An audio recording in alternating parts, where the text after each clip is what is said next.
quarterfinal round of the Bellator MMA Light Heavyweight World Grand Prix concludes tonight with the anticipation of a detonation. Anthony "Rumble" Johnson makes his debut inside the Bellator cage with eyes on a prestigious prize. Rumble's legendary KO power has produced shock and awe. This iconic fan favorite is one victory away from a date with champion Vadim Nemkov. In that clash of titans, Nemkov's title and a berth in the final will be at stake. But standing in Johnson's path to a championship opportunity and the $1 million tournament bonus check is Jose Augusto. This member of Team Pitbull is also a KO artist. And there's the tap! And now he's the Grand Prix's latest dark horse contender. Following Johnson versus Augusto, bantamweights take center stage. Champion Juan the Spaniard Archuleta what a right hand! Makes his first title defense versus top-ranked contender Sergio Pettis. Oh, big shot! Combat sports is a family tradition for both fighters. Their rock-solid foundations have enabled them to build outstanding careers on their way to the top of the 135-pound division. After earning the belt in a thriller against Patchy Mix, the new world champion Archuleta is emboldened as the title holder. Pettis is undefeated as a Bellator MMA fighter, but there is room for only one bantamweight among the championship banners. The trials of combat continue tonight for the warriors of Bellator MMA.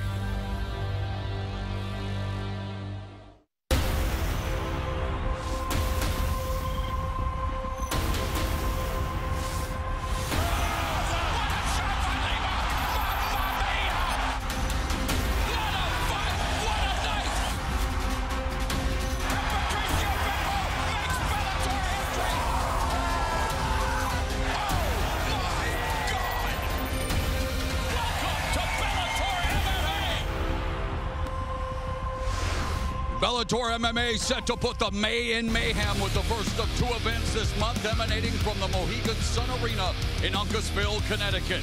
As we welcome you to the fight sphere where after a self-imposed 4-year sabbatical from the sport, the man who hits with the force of a natural disaster, Anthony "Rumble" Johnson takes on Jose Augusto in the light heavyweight World Grand Prix. Then two of the baddest 135ers on the third rock from the sun bring the heat as newly christened bantamweight boss man Juan Archuleta looks to solidify his reign against the prime and ready Sergio Pettis in the Bellator 258 main event.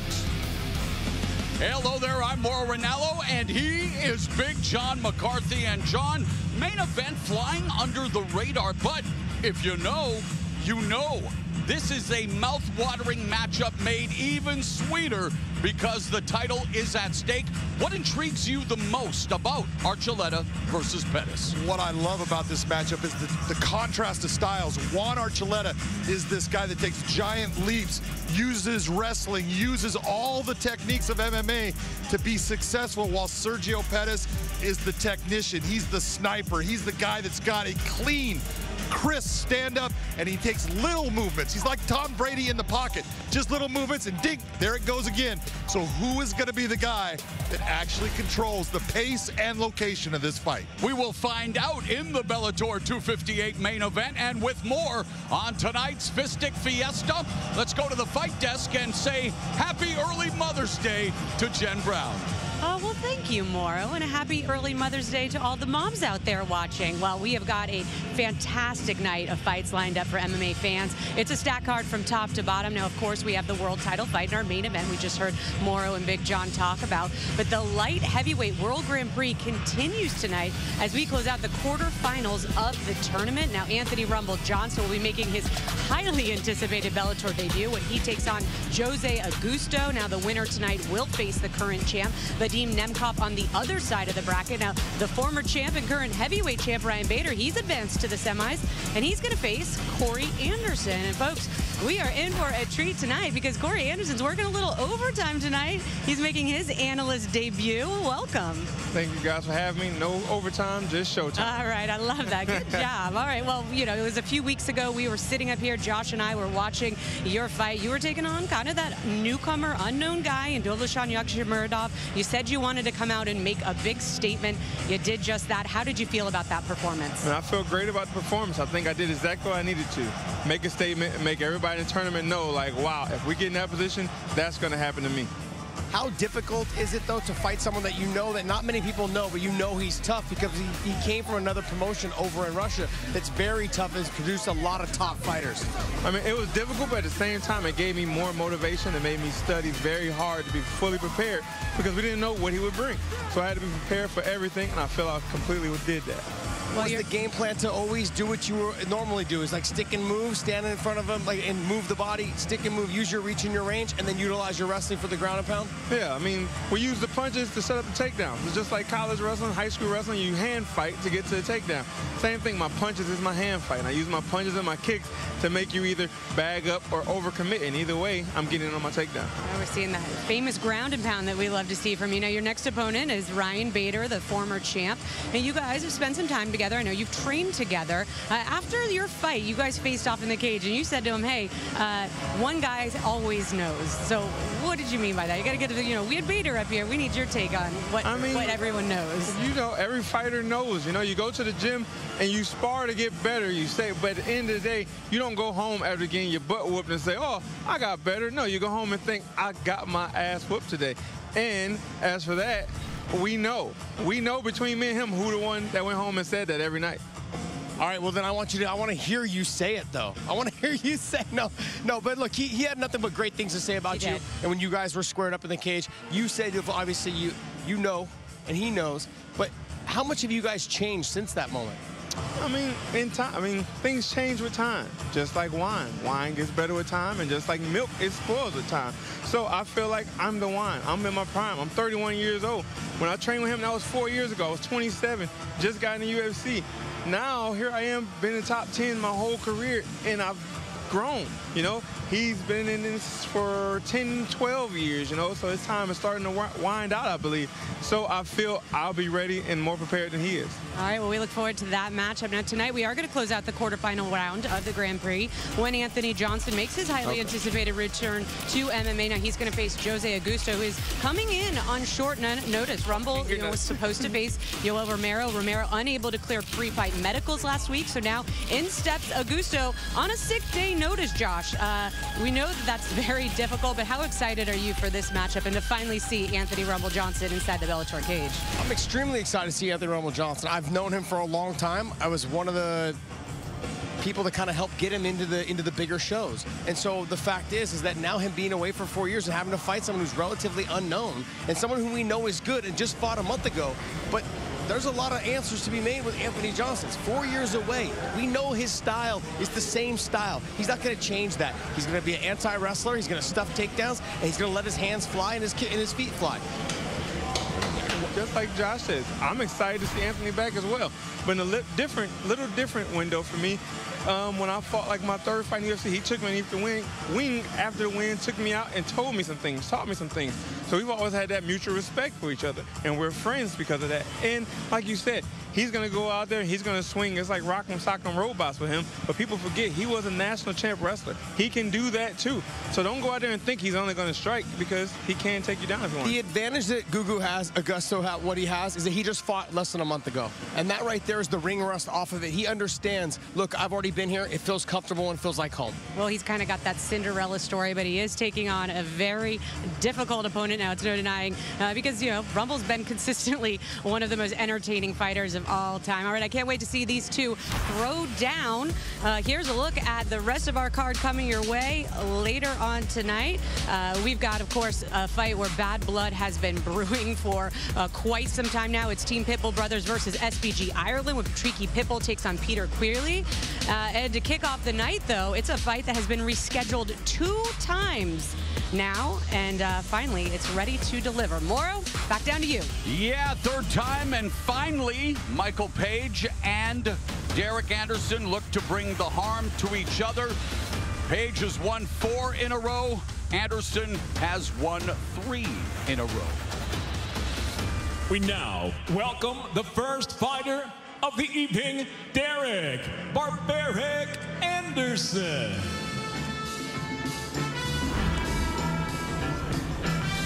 Derek Anderson believes, yeah, he is going to fly tonight. He's got that underdog mentality, judging by his theme song, John. But Derek Anderson, here's a guy began training in MMA at the age of 19, started his pro career in 2011, holds notable victories over Patricky Pitbull, who we will see in action next, holds 2 wins over Patricky, and has a lot of highlight reel finishes in his career. Speaking of which, he does take a look at what he's capable of, because this is a guy that will stand in front of you and bang. He doesn't give a dang about what you're good at. He cares about, I want to hurt you. That's him against Bomba getting a win there. And then he has this nice little finish against Keely's Moto where he thinks he's down. No, hits him to the face with that kick. Motos couldn't continue. That was a KO win for Derek Anderson. He is the real deal. He is a guy who just likes to fight.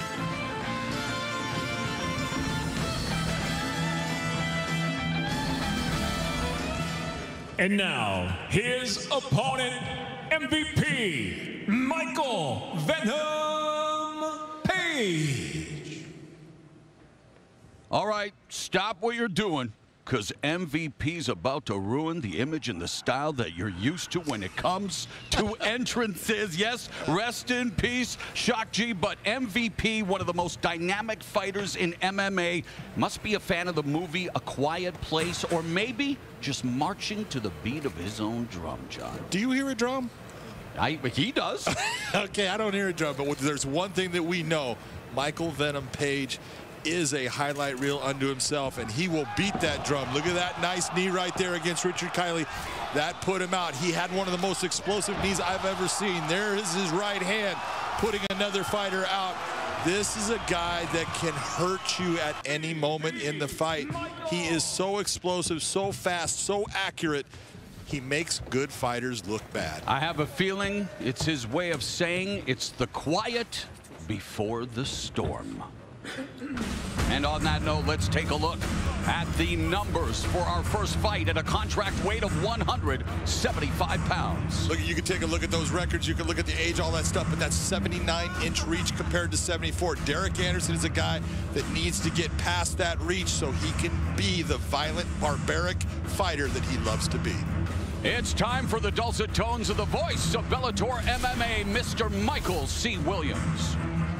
Ladies and gentlemen, good evening and welcome to Bellator MMA. Tonight from Mohegan Sun Arena, live on Showtime. We kick off Bellator 258 with 3 5-minute rounds at 175 pounds. And now first introducing the blue corner. At 6 foot, weighing in 175 pounds even. His professional record, 17 wins, 3 losses, fighting out of Vista, California, Derek Anderson. And across the cage, his adversary, fighting out of the red corner. At 6'3", weighing in 174 3/4 pounds as a professional. 18 victories, just 1 defeat, fighting out of London, England, MVP, Michael Venom Page. And when the bell rings, the referee in charge, Todd Anderson. Todd Anderson assigned the task of officiating our opening contest here at Bellator 258. Michael Venom Page. Hey. Derek Anderson. The bell in round 1. Page in the red gloves. Anderson in the blue gloves. The 175-pound division already spawning a Fight of the Year candidate as the only man to beat MVP Paul Daly. And Sabah Homasi, well, they teamed up for a Fight of the Year candidate that saw Daly stop Homasi and, well, MVP up to his usual tricks, John. Well, he has got a style that is very different. It is hard to deal with. It's hard for anyone to emulate in training. And the only guys that are similar in his style, you're looking at a Ray Daniels, you're looking at a Stephen Thompson. So it's a style that you have got to just be patient with. He is going to be in and out. He's going to move a lot. But what you've got to do is not walk into his power. You know, esports, super popular, but you're looking at the real thing. It's like MVP is straight out of a video game, and he's a cheat code. And look at that right hand that lands. The showboating. And this is where we talked to Derek Anderson about this, and Anderson's like, you know what? Let him try to piss me off. Let's see what happens then. Derek says, when I get pissed off, I fight really well, so this is good. Let him piss me off. Yeah, he's not scared of a fight. Never has been. No, I'm telling you right now, Derek Anderson he's the prototypical Navy SEAL. From Southern California, tough kid, surfs, and just is not afraid of doing anything. And he is definitely not afraid of getting in the cage against Venom Page. Lead right uppercut by MVP, and Anderson ate it. That was a nice uppercut. He did catch part of that with his glove. That's why he was able to eat that, not really be affected by it. But right now, the one thing that you're seeing out of Derek Anderson is... Wow, what a combination by MVP. Sorry, John. Derek Anderson is not being offensive.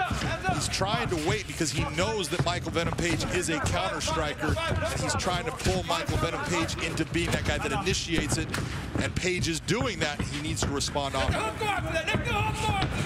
Boxing luminary David Hay watching in anticipation of seeing MVP get down, get back down to business, and here he is in round one already showcasing some of what makes MVP.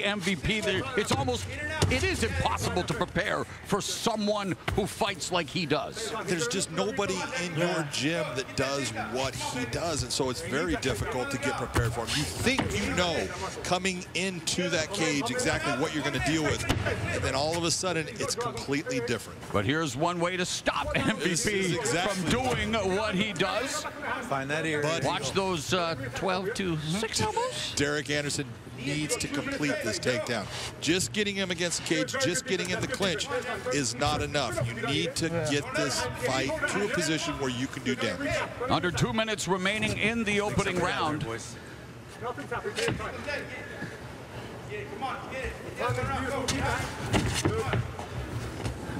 Elbows from Page trying to get Anderson to break his grip. Anderson tenaciously trying for the takedown as we near the 90-second left here in the first round.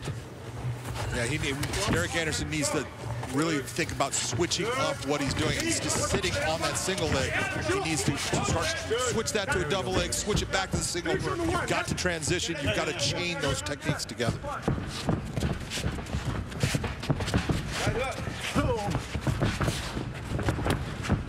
Feints from MVP.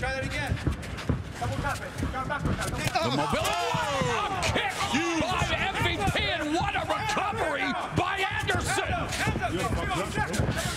A gunshot here at the Fight Sphere, courtesy of Page, and Anderson's nose is broken. But my God. That kick broke Derek Anderson's nose completely. It is flat on his face right now, so he's not going to be able to breathe. A thunderclap, and followed by a right hand. This is what I was talking about. You start to get into that position. You think you know until you get in there, and all of a sudden it's completely different. He is explosive with his techniques. He is fast. He is accurate. He covers distance so well that you think that you're safe, and all of a sudden he's into you. Incredible that Derek Anderson survived that kick. MVP TV has come to Showtime, and what a start by Michael Venom Page. There we go. Walk back to the corner. Thank you.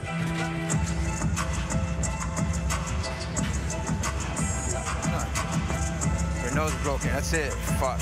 You have to stop it. You have to stop it, huh? Yeah, that's it. It's it. It's it. It's over. It's all right. Don't worry. Fuck it. Here. Here's the kick right here. Watch the movement. All of a sudden, you see this kick come up. Boom! Right in the middle of Derek Anderson's face. That was a solid shot. Landed. He did not think that it was going to be brought up. You can hear the sound of that thing hitting flush. Derek Anderson handled it like a champ. But big right hand right there. That put Derek down on his butt. Earlier you said you couldn't hear Michael Venom Page's drum. We all heard that kick. I know. We did. Fight's over, gentlemen. And this fight is over. As that crushing kick spells victory for Michael Venom Page, improving to 19-1 overall, 15-1 here in Bellator, recording his 12th knockout victory. But again, the proverbial hat off to Derek Anderson, who kept coming. He didn't stay down after that kick, John. It's incredible. Oh, he did not stay down. That nose is not looking good. That's going to need some what we call surgery to fix that. TKO. It just is part of fighting. It happens, but it was a beautiful technique by Michael Venom Page that caused that injury. This is a guy that people can sit there and say whatever they want. He just makes good fighters look bad. Hey, wait a minute. What's with the music? I thought there was no music for Michael Venom Page tonight. He's dancing up a storm after that performance. Here's another replay of this kick. Look how he sets it up, and he brings it up almost in a question mark type quick way. Brings it up, but Derek just leans right down into it. Hits him flush. Just a beautifully executed technique. A nice side kick straight up. Brings his leg up. Here comes the foot right into the middle of Derek Anderson's face.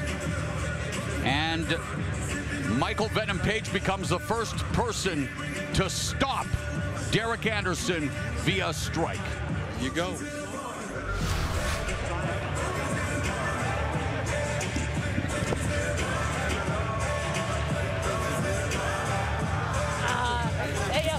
It's not about tough guys in you where they just disappear. No, they try to be tough guys. I don't know what it is. That's why they got smile.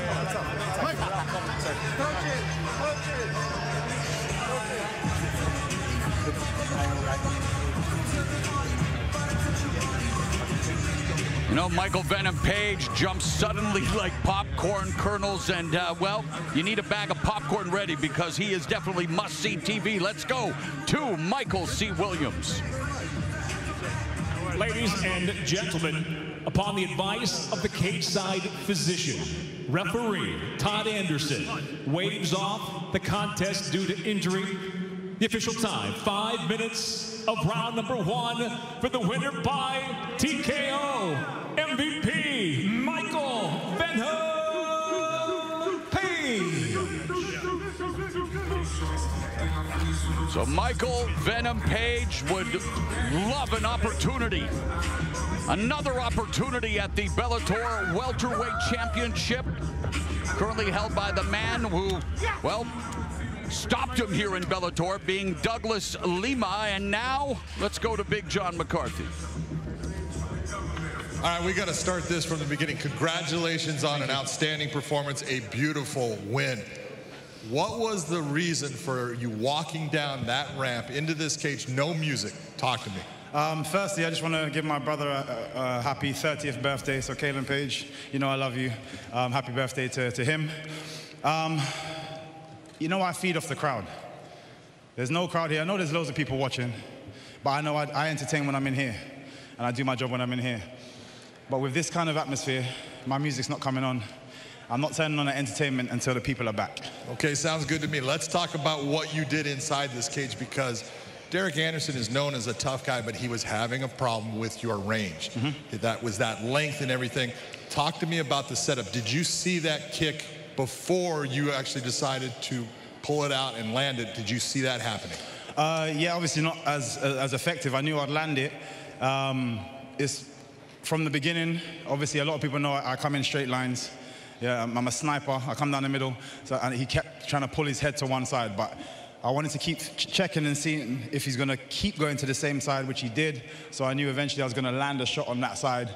I didn't know it was going to be, like I said, I didn't know it was going to be that big, but amazing shot for me. Was an amazing shot. You also put him down with a right hand. What did you think about him getting up from both of those blows? again, he's a tough guy. You know, I really do respect that guy. Very tough young guy. He will be back 100%. I know 100%. I know that. We'll probably end up meeting again, and it'll be a different fight. But he's not. I'm used to tough guys. Tough guys are only good when they can hit their target. Strength means everything when you can land it, but means nothing when you can't. And that's my whole thing. Who should be next in this cage with you? Who's the guy that's going to make everybody out there understand Michael Venom Page is just a bad man? Everybody knows what I want. There's one redemption fight I'm looking for. He's constantly got excuses. For me now, I'm not interested in even calling his name, but everyone knows who he is. And we will meet. And the same stuff is going to happen. Okay, you're talking about the champ, Douglas Lima. He's got a fight against Yaroslav Amosov coming up. So if that fight's going to happen, which fight should happen for you to get you to that fight? Whoever's up there. Sorry, I think I got something stuck in my throat. Jason Jackson's there, amazing fighter. Yeah, I'd love to share the cage with him. Whoever. I just want to get to the top. I want to tell you, that was just an outstanding performance. Again, you just made this look easy. Big time win, ladies and gentlemen. Venom Page, Michael MVP Page. Michael Venom Page just showed up and showed out on Showtime, setting a new Bellator record for most knockouts in the Bellator MMA cage. Yeah, tonight he was a perfect 10. Let's go back to the fight desk. Well, thanks, Mauro. Yeah, making some history tonight. MVP looked fantastic there. I mean, let's talk about that kick, you guys, because I feel like people at the Mohegan Sun in their hotel rooms heard how loud that pop was. I mean, Derek Anderson is tough. I mean, that was tough. For me, it's the wow factor, and I'm honestly, I'm getting kind of tired having to explain to people, but John did a good job of doing that for me, is that they don't know how good he is until they get in there. The movement, the way he moves his arms, the way he moves his legs, beautiful setup. He knew that Derek Anderson was dipping the same way every time. Bam, right there on the button, broke the nose, and then actually led him up. Okay, let's get back after it. Then he finishes up with the right hand. Look, there's a lot of things I could say about him, but it just comes down to, like, people just don't know until they get in there. He's made all of the guys that he's fought, the top guys that he's fought, he's made them all look bad. Yeah, I only have one word to describe that, and that was impressive. You know, I've seen it on TV, and when you see it on TV, it's kind of like, oh, it wouldn't happen to anybody else, you know, looking at it. But then you hear in person, I can see his movement. The way he moves is like sweet sign. It's like painting a picture. It's crazy, and that was very impressive. Well, what he needed to do was exactly what he did. Was he made his appearance on Showtime, his very first fight here on Showtime, and he made an explosion. And that's exactly what he had to do. And not just that, he said he needed to do that just for all the haters out there saying that he wasn't good. His only loss is to Douglas Lima. And don't get me wrong, he was touching Douglas Lima. The leg kick got him, and then the shot got him. Well, that's what happens in the game. He obviously wants to get that one back from Lima. But he mentioned Jason Jackson there when he was talking to Big John. What do you think about that matchup? I love that fight. Yeah. If he's not going to get the next title shot, you can go ahead and throw me that fight any day of the week, and I'd love to see that on the next fight. All right. Yeah, sign me up for that one. Sign us all up for that one. Okay, well, later tonight, Juan Archuleta and Sergio Pettis will stand across from each other as adversaries. Now, there's a combined 52 fights between them, but they have a much deeper connection in the cage than just their records. Tonight's main event features two fighters who have been driven by their family's past, but more importantly, a bond between brothers. Growing up, it wasn't always perfect for me. You know, my dad was involved in some gang affiliation and paid some heavy consequences. After my dad's incarceration, you know, he had to wake up. He knew he had kids that he had to live for and set good examples for. Wrestling was the outlet to make a better life for us, to go to college and, you know, live an American dream. My mom pretty much was my mom and my dad. My dad was taken away from me at the age of 10. A couple blocks away, got murdered. Terrible scenario. If it wasn't for our mom, I don't know exactly where we'd be. You know, she needed something for us to do while she was in college and put us in Taekwondo. We all grew. That changed our lives. My older brother, Tino, he was one of the best wrestlers in the country. It was exciting for me to see him wrestle. Like, that was what I looked up to as a kid. So my brother made it to Cal State Fullerton on a full ride scholarship and got caught up with the wrong people, where then he got incarcerated, spending now 25 to life in prison. My brother's incarceration definitely had a huge impact on me, like mentally, physically, emotionally. Him and I, we were very, very close. Unfortunately for Archuleta, he also went down a dark path. On the cusp of a standout college wrestling career at Purdue University, the Spaniard found himself academically ineligible. He turned to alcohol, and then a Class B felony charge put him behind bars. Prison, I mean, that changes a man. When I got out, the first person I talked to was my brother Tino. And that was when he had made a promise to me. He told me that once he got out of prison, he was gonna become a better man and a better role model. That was only if I did the same. And that's when I decided to go all in on MMA. And that had changed my life forever. My family, they deserve this. Growing up, me and Anthony, actually, we didn't get along so much. He was a little bit of a bully towards me. I was very soft and sensitive. As soon as I started doing mixed martial arts and kickboxing, that's when me and Anthony got closer together, and the sport drove us to be amazing brothers to each other and best friends. Obviously, my brother was a UFC champion, kicked off the cage, the WC champ, so there was a lot of weight added to my shoulders. I had to grow into the person I am today. In the beginning half of my career, I felt like I was trying to be like my brother, trying to be like Anthony Pettis, and trying to, try to be as great as he was. But my route was a little different. I had to find my own way to success. Yeah, this belt is not only for me, but it's also for my brother as well, Team Pettis. He's done so much for me in my life and my career, and now it's time to repay him back with a big shiny belt from Bellator. The belt is a promise that I kept to my brother, to be a better husband, to be a better dad, to be a better role model, practice what I preach and lead by example. What this honestly, truly means to my family, it's priceless. Juan Archuleta has won 20 of his last 21 fights, and tonight the Spaniard is ready to make his first Bellator title defense. Now, Juan says the burden is off his chest now that he's become the champ. He just wants to go out, perform, and have a little fun. But, of course, standing in his way, the challenger and #1 ranked bantamweight in Bellator, Sergio Pettis. Now, Pettis says he has paid his dues, and he wants his belt on his mantle tonight. He is calling for an all-out war. All right, coming up next, it's a highly anticipated grudge match between Patricky Pitbull and Peter Queerly. Now it's Team Pitbull Brothers versus SPG. Josh, there's some real legit bad blood going on between these two guys, two teams. They've been going at it for years. Yeah, there's a little animosity between the two, and it all started at the presser. When Patricio was supposed to fight Pedro Cavallo, and then when that happened, and then Patricio got the knockout win over that, and now it's time for Peter Queerly and Patricky to settle the score, and they're also bidding for the James Gallagher and Higo fight. So if they can get that, that's why they started this rivalry, and I think it's great. I think it's great for the sport, and I'm pumped to see this fight tonight. I've called both of these guys' fights, and they are both action-packed fighters. Yeah, beef is always a great thing in MMA because you get to settle it in the cage.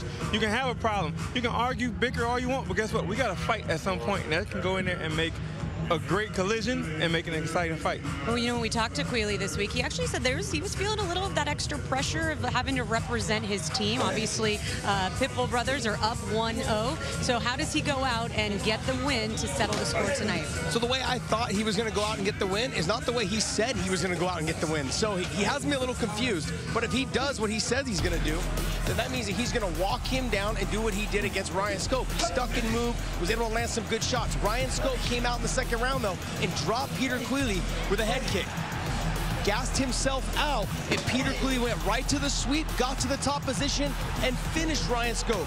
And that just shows the resiliency of Peter Queerly and what he's able to do and his tenacity. He is so good in the movement area. But when we talked to him this week, Corey, what did he say?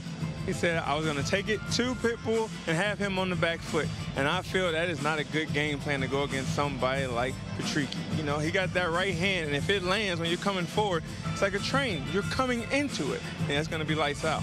Well, I hate to say it, I tried the movement thing, and it didn't work. So, Quealy might be onto something. Well, you know, look, Quealy's never been stopped, but he's also never been hit by Patricky, and that was going to be my question to you, Josh. You know what it's like to be on the receiving end of that.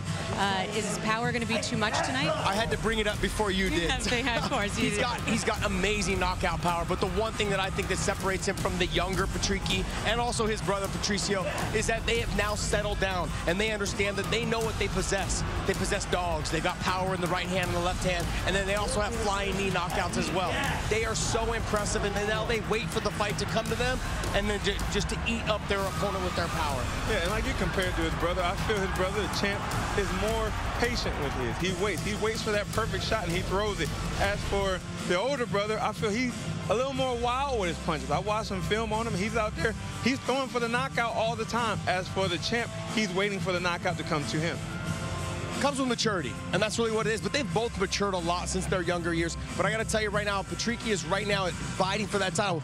Is it going to be his brother, though, that he fights? Those are the questions to answer. But he got his handful tonight. Well, he did give us an answer to that. We'll talk about it maybe here a little bit later on. All right, well, Patricky is confident that he will be the first man to finish Peter Quealy tonight. He said, I want to fight for the title next, and I want to leave anyone, in anyone's mind that it deserved to be me. Can he do it, though? That's the question, and that's going to be the answer that we're about to get. Maura, back down to you.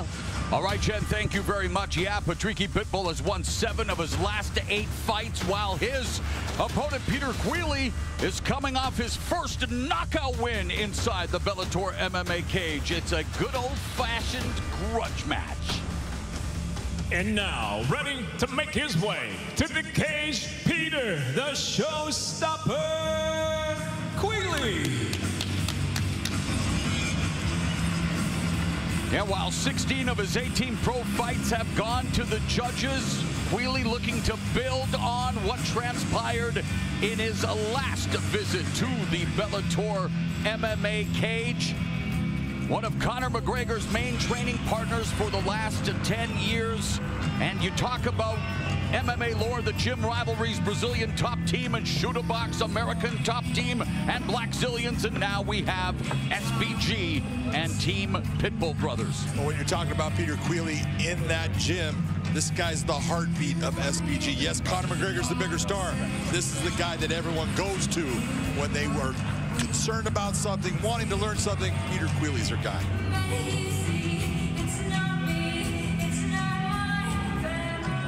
Set now to make his way, Patricky Pitbull.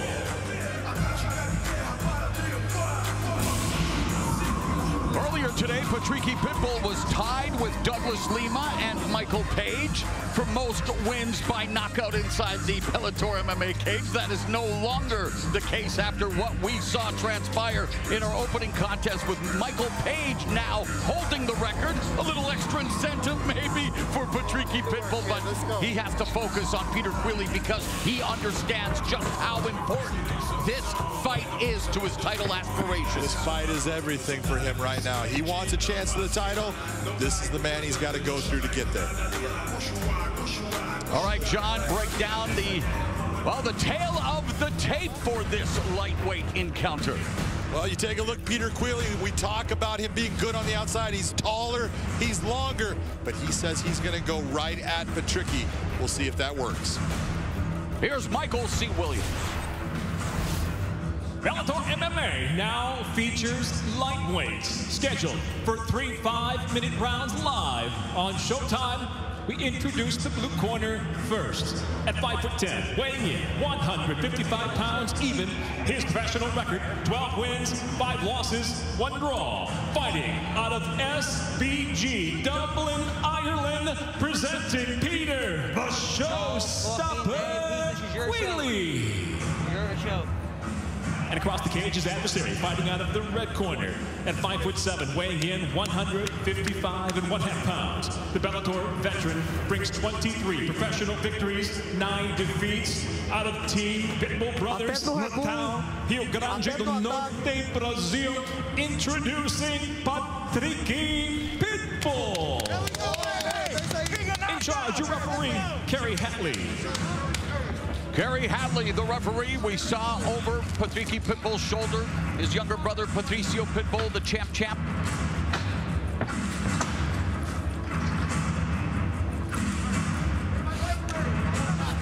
All right, gentlemen, this is what you work for. You ready? Ready? Let's go to work. Patricky Pitbull in the red gloves, Peter Queally in the blue gloves, and Queally initiates the attack with a kick. Queally was supposed to fight Patricky in October of last year, but broke the thumb on his right hand. Patricky Pitbull was supposed to face Jaleel Willis, and then he came down with an inflammation of the inner ear. But they both say they are as ready as they will ever be. Not just for gym bragging rights, but more importantly, to move up the lightweight ladder in Bellator MMA. Well, we've seen both fighters, and just in the last fight that we saw with Peter Queally, a little bit off. That's going to make Queally feel a little queasy. Let's go. We saw in that last fight with Peter Queally, this is a guy that can take damage and can continue on in the fight. He does not stop. He will not quit. Good. Okay. And he's not going to quit now either, taking up just a few seconds of the allotted 5 minutes. Good. Oh. Okay. Come right here.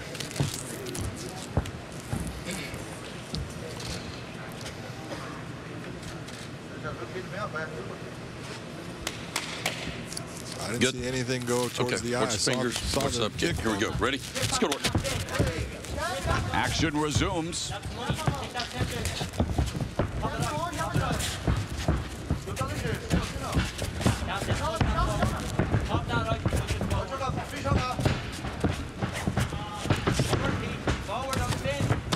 Nice three-punch combination by Patricky Pitbull. Good counter left hand by Pitbull. Very nice movement by Pitbull. Nice slide to the side. You see him dip down, throws the right hand. Stiff jab splits the guard of Queally. And then showing high fight IQ already, John, by not only jabbing the face, but to the body. Absolutely, and the one thing that you're seeing out of Pitbull, and this is the difference in Patricky Pitbull now as an older fighter. He used to land a shot, and he would then just want to follow up, and he started just pressing fights. Now he's waiting, he sits there, he doesn't always throw real hard. He takes his shots, he looks for the openings, and when the opening is there, that's when he goes.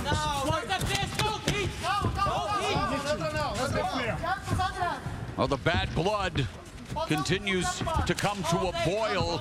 Patricky Pitbull motioned momentarily like there may have been a finger in the eye. Queally said, I'm not going to let you get away with that, and he took the fight to Pitbull, but then he paid for it with a counter right hand. He did.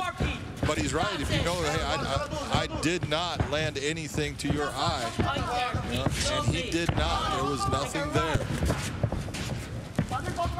That's stick to the body there as well. James Gallagher in Queally's corner. He was supposed to be in action on the Bellator 258 prelims. See, that's all good power by Patricky, but Peter Queally just blocked both of those cleanly. And he's taking them on the arms. Midway point of the opening round. Don't let them off. Queally launched an attack. Queally from the southpaw stands back to orthodox, and now Patricky Pitbull goes lefty. Yeah, both trying to play those mind games, trying to figure a way out, disrupt the rhythm.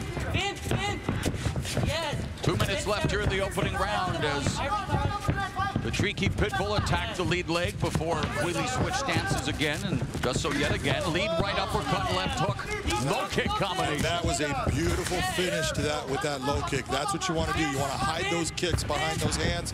That's when the leg comes in and lands solid. That was a beautiful combination. Longer with them kids.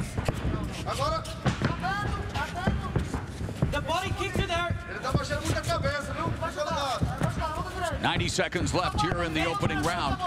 And there, Pitbull attacking the lead leg, momentarily taking Queally off his feet.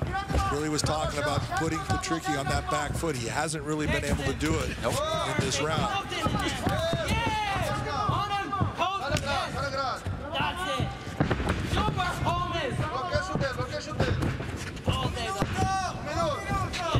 Keep in there, nice. Sharp. Final minute of the opening round as Queally playing the bull to Patricky Pitbull's Matador. And the Matador won that exchange. Spinning back elbow attempt there by Patricky Pitbull and jumping knee, but way too far away was the takeoff. This is one of the things that I just don't understand about Patricky. This is something he can do all day long. He's got a very good ground game. He's got good wrestling, but he just likes to be in the stand-up. Now he gets to this point, he's just taking shots for no reason. Under 30 seconds left in the opening round, and you're right, John, Queally with a flurry of shots in another. And none of those are hard shots. None of those are going to hurt him. But, you know, it just doesn't look good if you're the judge. Scoring shots? Absolutely. They're scoring a little bit because, you know, they're landing. There's just no power to them. Now, that's powerful. He goes to those elbows. There's a big difference. May is Mental Health Awareness Month, and Showtime Sports is showing their support, providing free access to groundbreaking documentaries, including Quiet Storm and My Story, Bipolar Rock and Roller. Good evening, everyone. I'm Mauro Ranallo. When it came to a microphone, he was just a natural. Mamma mia, what a fight! He'd have these breakdowns. We call it bipolar disorder. I'm a fucking prisoner of my own fucking mind. Seeing someone with a mental disorder like that just go, wow.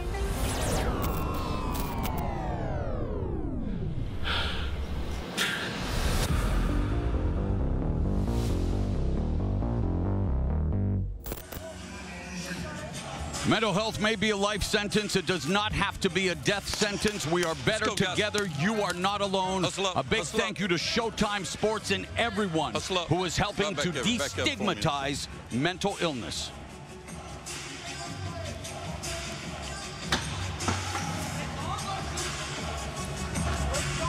All right, gentlemen, round two, ready? Let's go to work. Bell in round two, Patricky Pitbull in the red gloves, Peter Queally in the blue gloves, and I was surprising a touch of the gloves as a sign of sportsmanship between these bitter rivals. That low leg kick, you can see, look at that left leg of Peter Queally. It's got giant hematomas on it. It's got a lot of bruising already, so it's having an effect in this fight. Patricky needs to keep going back to it. He's doubled up in terms of total kicks landed. I'm talking number 2 ranked Patricky Pitbull.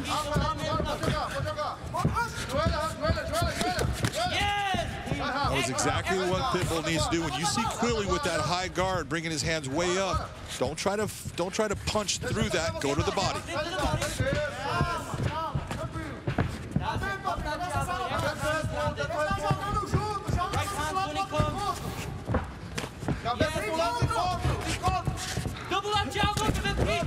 Again, the attack on that lead leg, chopping it down, taking away Queally's base, and taking away the big part of where the power is derived. I'll tell you what, when you from take the ground up, you take away that base, it's very difficult. That was just off balance. It wasn't that Peter Queally was hurt there.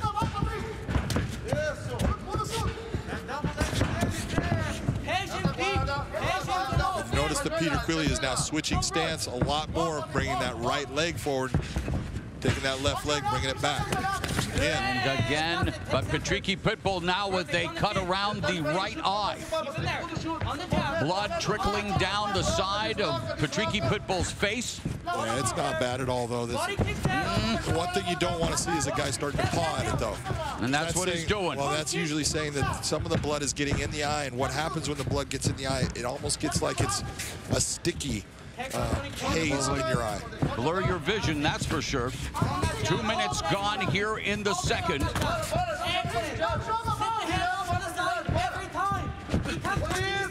Nice Very smart body shot at the end of that combination, that multiple punch combination by Patricky Pitbull. Not everything's a fastball, showing variance.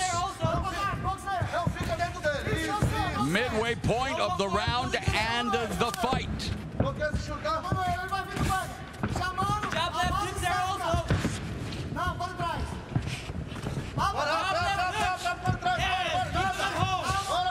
Just out of range of that combination by Patricky Pitbull, but the lands 2 jabs in there from the southpaw stance. A nice 1-2, John. Yeah, absolutely. And you're taking what Pitbull is doing as far as he's throwing straight shots most of the time. Those are the ones that are working for him. When Queally comes in with that super high guard, he needs to think about just digging to the body. There's a nice jab by Queally.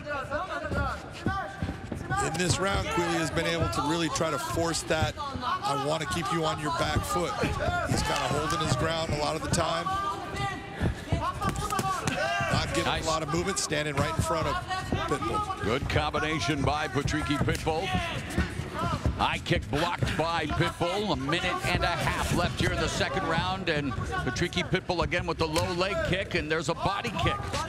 Double jab. So Patricky Pitbull beginning to find a rhythm, beginning to find his comfort zone, beginning to open up a little bit more. Yeah, and what he's doing is he's starting to increase volume. He's throwing a lot. He's landing a lot of good, clean shots. A lot of them are being blocked, but he is landing, and he's landing more than Peter Queally right now. Queally digging away to the body with a right hand. Final 60 seconds of the second, and Patricky Pitbull goes back to the body. You see Queally shake his head like, no, that's telling you, yeah, that hurt. And there's a right uppercut to the body by Queally. Under 1 minute left here in the second. And Queally out of range, throwing the 1-2, but nothing but air. And there, changing levels, Patricky Pitbull secures a takedown. Yeah, well, it's really surprising because in the first round, it was when I thought he was kind of, just a little bit ahead in that round. He did not do well when he went for that takedown. He took a lot of shots. Great point. So he needs to do something. If you're going to go for that takedown at the end here, then do something with it. Go after some ground and pound. Go after the submission. Patricky Pitbull worked on his wrestling, of course, with Henry Cejudo and the Cejudo brothers, Angel Cejudo, and wow, the plasma really beginning to flow here in the final seconds of the second. Yeah, there was a big elbow landed right after that takedown, and I think that has opened him up. Stop. Easy up. That's all right. Woo! Money! Now we're having fun! Let's go! A blood-stained Queally saying, now I have a fight. Sit on there, sit on here. Now he's enjoying himself. Breathe. This is all his glove. Yes. Here's what happens off that takedown. Patricky changes level, gets in on this double leg. Beautiful job. Watch the elbow land here. This is the one. That's the one that cuts him right there. That third elbow strike you see, those are to the top of the head. That's legal. And he raises his head up, and here comes that elbow right across the forehead. That's what opened Pitbull up. So some nasty striking from the bottom by Peter Queally. Utilizing a devastating elbow attack to just, again, it's open to cut. At the hairline. And time has been called by referee Hatfield.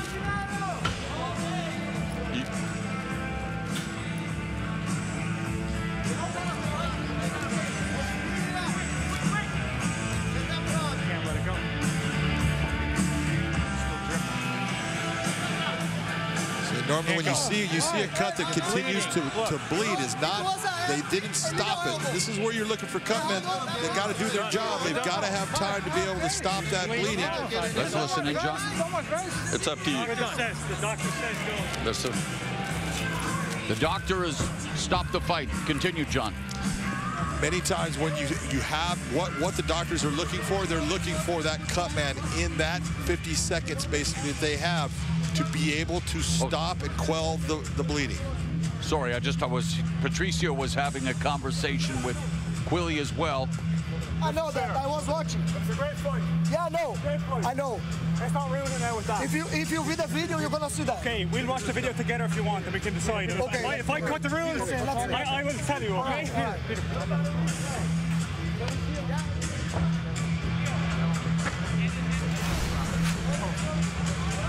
So here was that double leg takedown, a beautiful takedown by Patricky Pitbull. Here come the elbows. That's legal. That is legal. And that is the one that caused the cut, that the cutmen were not able to stop the bleeding. And normally when the bleeding is not stopped by the start of the round, that's when doctors are going to say you can't stop the bleeding. All of those elbows, John, as you Legal. sit here with me, cage side, all legal. Legal. All of them. And so for Patricio Pitbull, the source of his consternation, I guess he is implying that maybe they weren't legal. But in any event, the video proves it, and this fight has been stopped, and it will go down as a TKO triumph for Peter Queally. And just like that, Queally has 2 consecutive stoppage wins. Really gave him vision issues. He was having vision that was right. Doctor didn't stop that, man. You fucking stopped it. And for Patricky Pitbull, Here to the death, man. he falls to 14-8 in the Bellator MMA cage, 23-10 overall.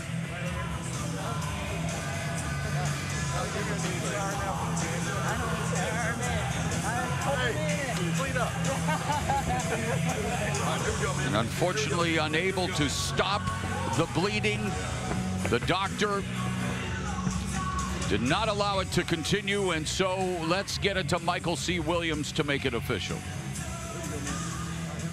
Ladies and gentlemen, upon the advice of the cage-side physician, referee Kerry Hatley waves off the contest due to the cut. The official time, 1 second into round number 2. The winner by TKO, Peter Showstopper Queally. So Peter Queally picks up the victory, and he improves to 2-1 inside the Bellator MMA cage. I really respect your brother. I know I said some things, but I do respect you and your family. You guys for SPG, just to you're an animal, bro. And it's all about that RESPECT.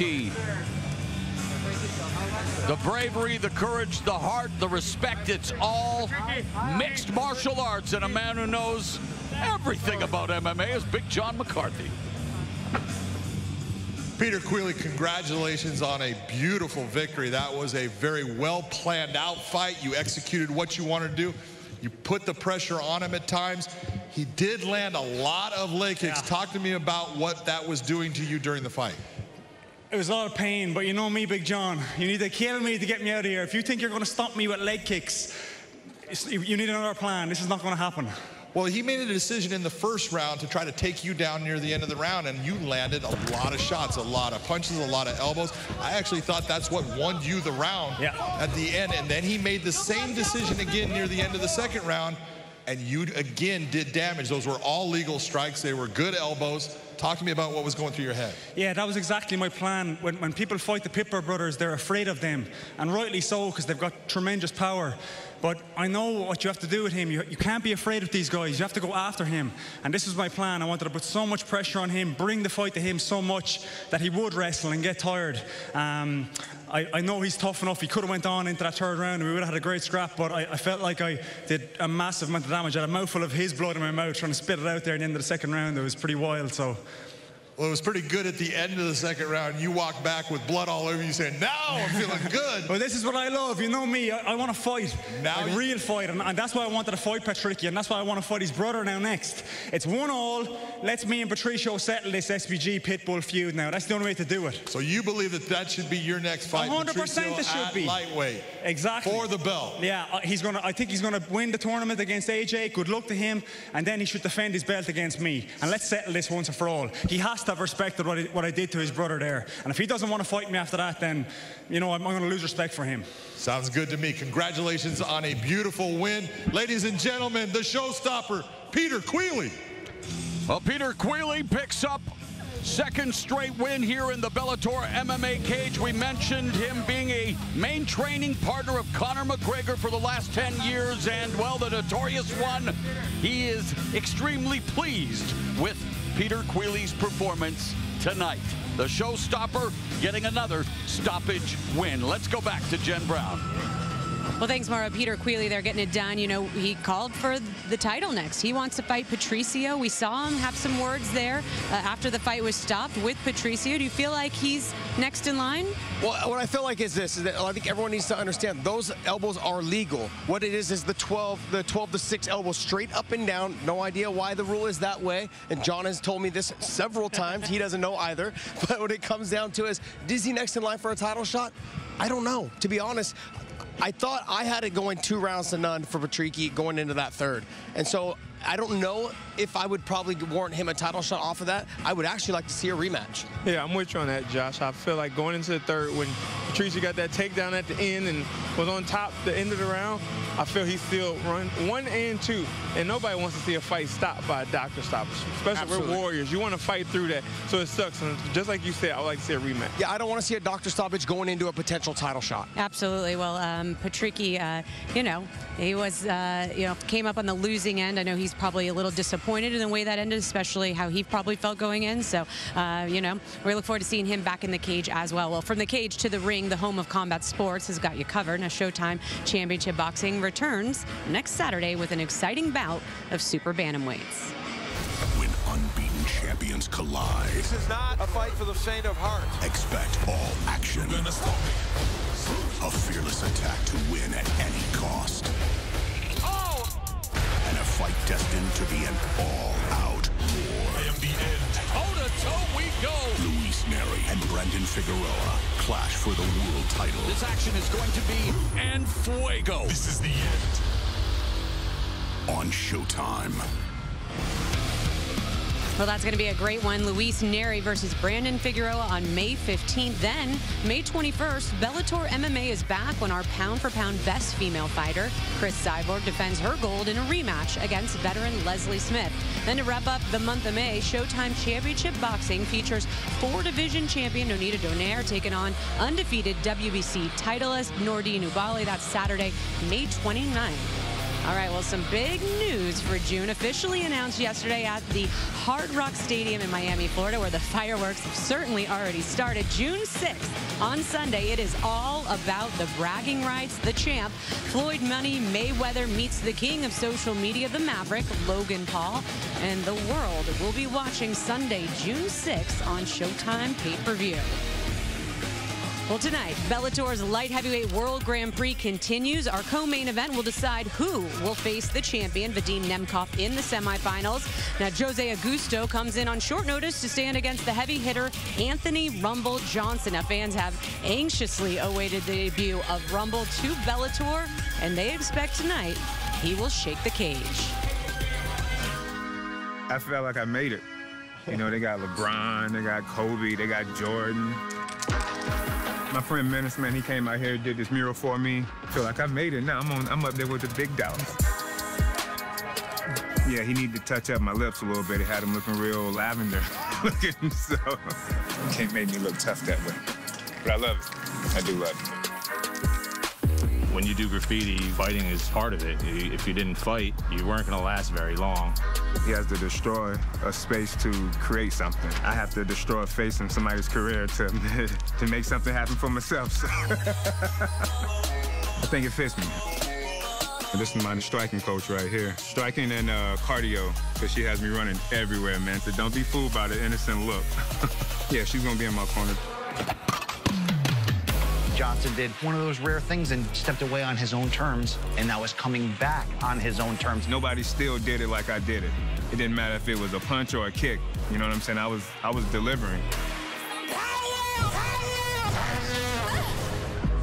Welcome to Bellator, Anthony. Can't wait. You know how I fight, man. I come out there and throw bombs, and if you get in the way and get hit, that's just what happens. If you're across the cage from me, first of all, I feel that you're trying to take my head off, so I'm gonna try and take your head off first. Second of all, it's in front of the world. And nobody wants to lose in front of the world. Third, it's that paycheck. I gotta go out there and make sure I get mine. AJ's got the speed and the power. And AJ moves the hands a little bit. He kind of flinches a little bit. And he has a beautiful switch kick. He has got the power. We all know, what he's capable of. I love AJ. He always brings it. All of my fights, for the most part, is either me or them. There's no, let's go to the judges and see who won. No, I want it to be you and I, and may the best man win, may the best man stand. You know what I'm saying? What my family has been through and what I've been through, I usually can bottle that in, and then whenever I fight, I take it out on whoever I'm fighting without even realizing that's what I'm doing. I'm putting you out or you putting me out. There's not going to be a, hey, let's do a rock, paper, scissors and see who wins. You know what I'm saying?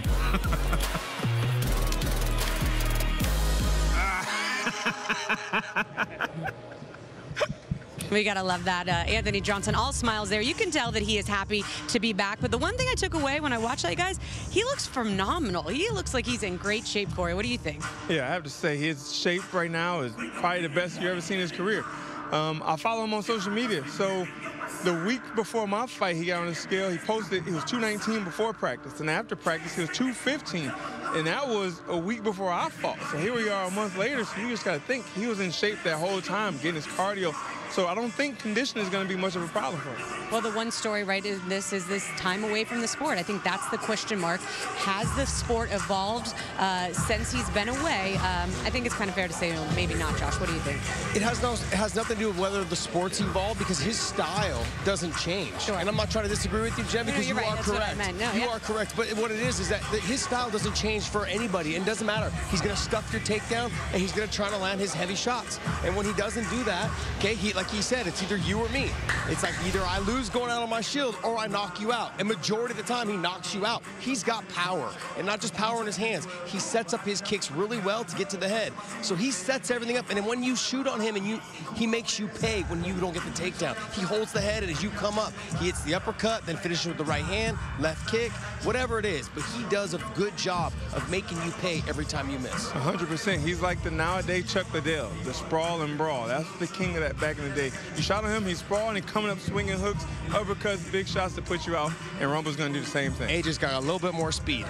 Well, the one thing, like you said, he hasn't lost is that power, and, it's going to be interesting to see him display that tonight. Now, you look at his opponent tonight. In those 4 years that Rumble was away from the sport, Jose Augusto has really been improving his fight game. He's been, impressive under the tutelage in his last fights under Team Pitbull Brothers. And the one thing I think he has, Josh, that's, so important in this sport, as we know, is he's coming in with that confidence. So the confidence comes from activity, and he's had success. He's getting some wins. He just fought a month ago. He got a great win there as well. And so he had set up this beautiful side choke. He got to the position. He got the takedown, dominant position, finished the side choke in the first round. Realistically, it's like, hey, the jitters are out. You just fought a month ago. This is like feeling like home now the second time you walk into the cage. So for AJ, he's going to have to deal with that, whereas Gugu, I like to call him Gugu, he's not going to have to deal with that. He's going to walk back in. It's going to feel like home. Yeah, confidence is key, and not just fighting, but everything. You walk in, act like you own the place. Act like you've been here. Act like you belong. And that's where he's going to come in. Gugu's coming in. He's already had that fight here in Bellator. He already had that win underneath the Bellator banner. So to him, it's like Rumble's coming into my house, and I'm going to go in and show. Be the CEO, baby. Be the CEO. Well, it's so true because, he told us, he got this fight less than a week ago. It's the biggest fight of his life.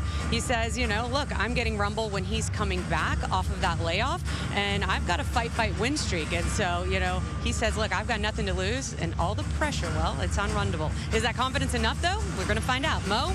All right, thanks a lot, Jen. Yes, the last quarterfinal contest in the light heavyweight World Grand Prix, Anthony Rumble Johnson against Jose Acousto. And now, tonight's first quarterfinalist, Gugu Jose Augusto.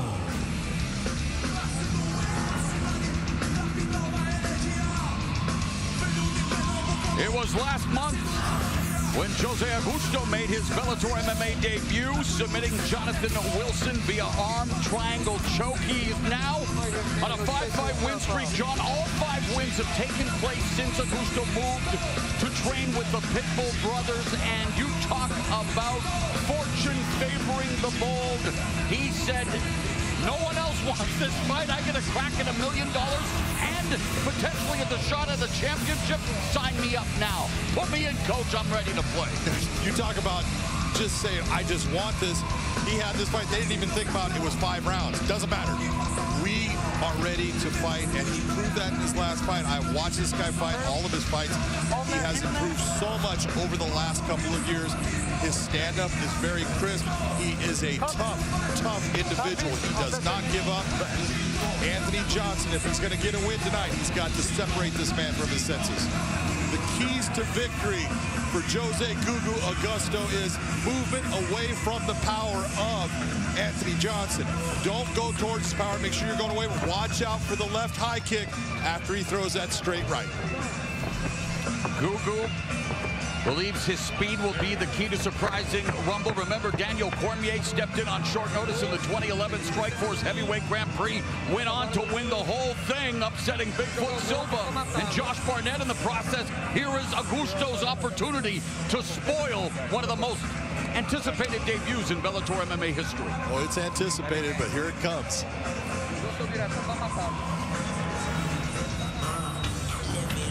And now, set to make his way to the cage, Anthony Rumble Johnson.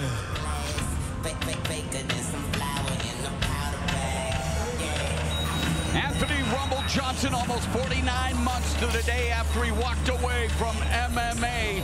He makes his way to the cage as a Bellator MMA fighter for the first time. He says, no human being scares me except for my grandmother. It is Mother's Day on Sunday, and John Rumble is ready to deliver the mother of all knockouts. Well, this is a guy that when he fought, he didn't take a lot of damage. He's coming into this completely fresh. A lot of people are looking, ring rust, is it going to be a factor in this? It might be. We're going to find out, but I have never seen Anthony Johnson look better coming into a fight than he looks tonight. The keys to victory for Anthony Johnson is, look, stay in the center of the cage. Keep your back off of that fence. Touch him off, and don't worry about landing the big shot. The big shot's going to come, and really it's just as basic as rumble, young man, rumble. All right, let's take a look at the tail of the tape for this final encounter in the opening round of the $1 million Bellator MMA Light Heavyweight World Grand Prix. One thing to look at there, that's a 77-inch reach over that 73. Anthony Rumble Johnson is long, he is fast, and the man possesses power. Here once again is Michael C. Williams. In tonight's co-main event live on Showtime, Bellator MMA concludes the quarterfinal round in the light heavyweight World Grand Prix. Set for 5 5-minute rounds. Introducing the blue corner. At 6'3", weighing in 204 3/4 pounds. Just off his first round submission finish in his Bellator debut, he enters at 7-2 as a professional. From Paulo Alfonso Bahia, he fights out of Natal, Rio Grande do Norte, Brazil, presenting Gugu Jose Augusto. And across the cage, his adversary, fighting out of the red corner. At 6'2", weighing in 205 pounds even in his Bellator debut. One of MMA's most respected strikers tonight makes his return to the cage with the professional record of 22 victories, 6 defeats. Fighting out of Deerfield Beach, Florida, introducing Anthony Rumble Johnson. In charge, your referee, Mike Beltran.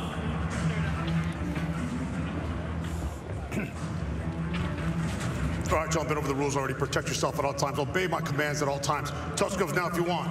The sound of the bell. Come on out. Handle your business. Let's go. Referee Mike Beltran. A possible 5 rounds here in the light heavyweight World Grand Prix. The fuse has been relit inside Anthony Rumble Johnson. The Jose Augusto gentlemen, first wants round. to Ready to fight. Ready to fight. seal Let's his go. fate. Dance with Destiny has begun here. The opening round, Anthony Rumble Johnson in the red tape around the special Bellator Light Heavyweight World Grand Prix gloves, while Augusto has the blue tape around his, and immediately Johnson attacking the lead leg with kicks before Augusto comes back with a combination of his own. Nice movement by both. Anthony Johnson as far as just stepping inside. Watch his head movement. Guga just taking his time, looking for the counter.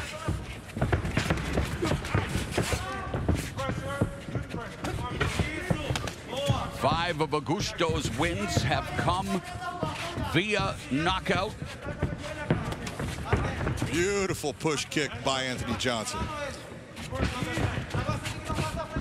And during his winning streak, all of Augusto's victories have come inside the distance as 1 minute has elapsed here in the opening round. The winner of this quarterfinal matchup will challenge Vadim Nemkov for the Bellator Light Heavyweight Championship in the semifinals. While on the other side of the bracket, former Bellator 205 champion, current heavyweight kingpin Ryan Bader will face our guest analyst tonight, doing a great job, by the way, Corey Overtime Anderson.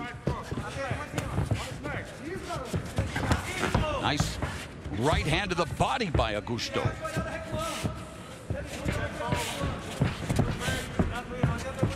Johnson saying he was, quote, fat and happy while he was retired.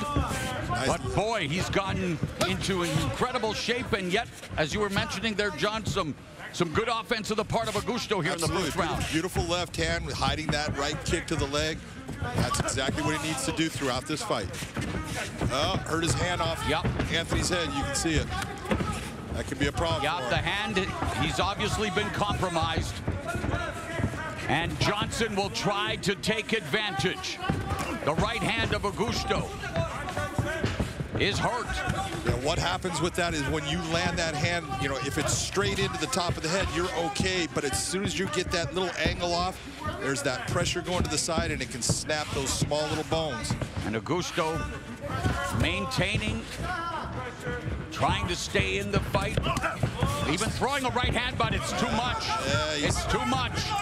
He was trying to throw it. You can see that, you know, and he's going to have to put up with throwing that hand and making it hurt. Against a guy like Anthony Rumble Johnson, you don't want to have one of your wings clipped already. And there's a right hand over the top by Johnson. Rumble Johnson now. And Jose Augusto trying valiantly to fight back with one hand. The kick from Johnson. He just needs to keep throwing that hand till it goes numb. I know that doesn't sound nice, but it's just... Power jab by Johnson. Johnson unloading, right uppercut. Jack the jaw on Augusto. Augusto misses with a right counter.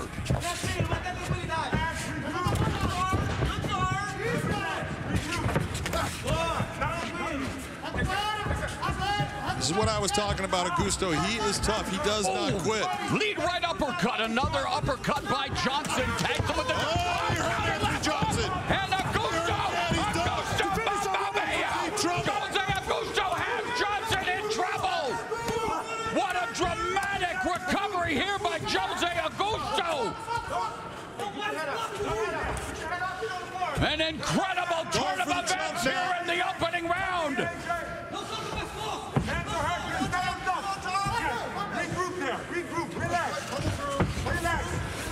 Wow, John, you talk about high drama here in the first 5 minutes between Anthony Johnson and Jose Augusto. Anthony Johnson needs to stay close, but he needs to get his head out of that position where he can be elbowed. Right now, that's heavy weight on him, but it doesn't matter. He's not being punched. He needs to collect himself, stay tight. If you can get him down right now, get him down, stay tight with him, and just collect your senses. Johnson secures the takedown with 30 seconds now left in the first round. Augusto on his back. My goodness, Augusto had injured his right hand. It was obvious that he was hurt. Rumble Johnson going in, trying to finish the fight, and then he gets tagged with a left hook, and we are off and running here. In this, the last quarterfinal matchup of the Light Heavyweight World Grand Prix, you talk about DRAMA.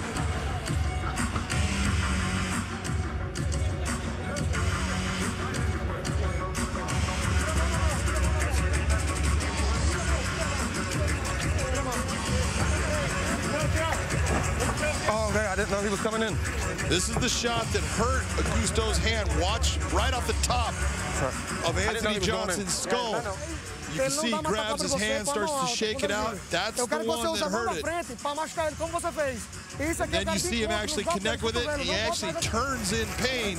Realize, oh, I can't do that. I've got to still fight. And fight he does, and he comes up with a big shot as Anthony's trying to look for that finishing blow. He gets hurt. Look at the uppercut by Rumble right here. Body shot. Uppercut. That landed clean. And here was the shot. Oh, we just missed the shot. We missed the shot that actually hurt Anthony. You see that beautiful left hand puts Anthony down. He was in trouble. Gugu was unable to finish him in the round, though. Are you not entertained? I am entertained. Ready to fight. Ready to fight. The bell and round 2.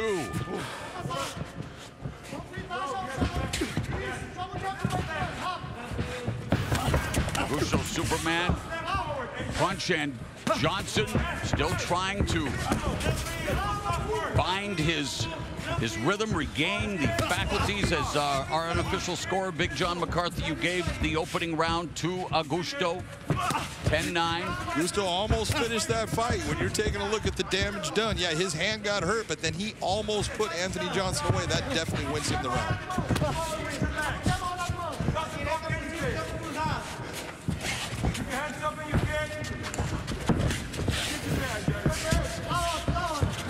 Take a look at those punch stats right now. 20 of 44 for Jose Augusto, 12 of 39 for Johnson. That was all those shots that Augusto made up when he had hurt Johnson and had him on the ground.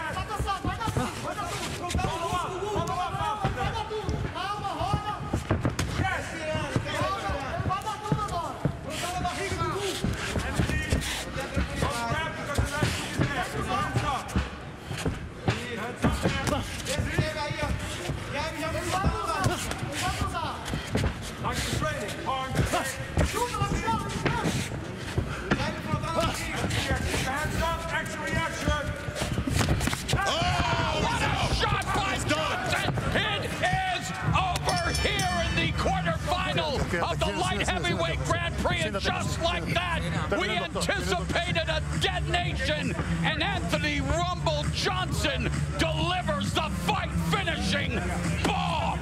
Lucky I gave him a break. I played with him a little bit. Let's watch the replay of this shot. Anthony Johnson just taking his time, little movement. Watch the right hand. Bip right on the chin. That hit the side of the jaw. Augusto, you see him going back. One hammer fist. Big shot right there. That turns his head almost all the way around. You see his legs go stiff. Anthony Johnson lands one hammer fist. He says, I am tired of this fight. I am getting out of here. That is a big shot. Watch this in real speed. Let's play it at real speed. You will see how violent this right hand is. Here we go. You can hear that shot land. When Anthony Johnson hits the spot, people go unconscious. 23-6, 17 wins thanks to his ferocious power, survived adversity to overcome a valiant effort by Jose Augusto, who took this fight on short notice, replacing Yoel Romero, who was not medically cleared to compete.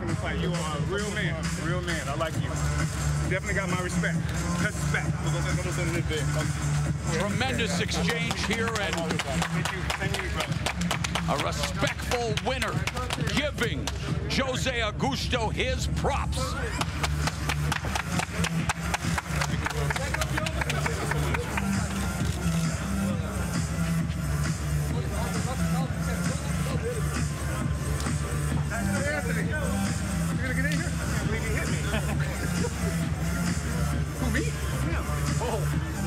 All right, let's make it official. Let's go to Michael C. Williams.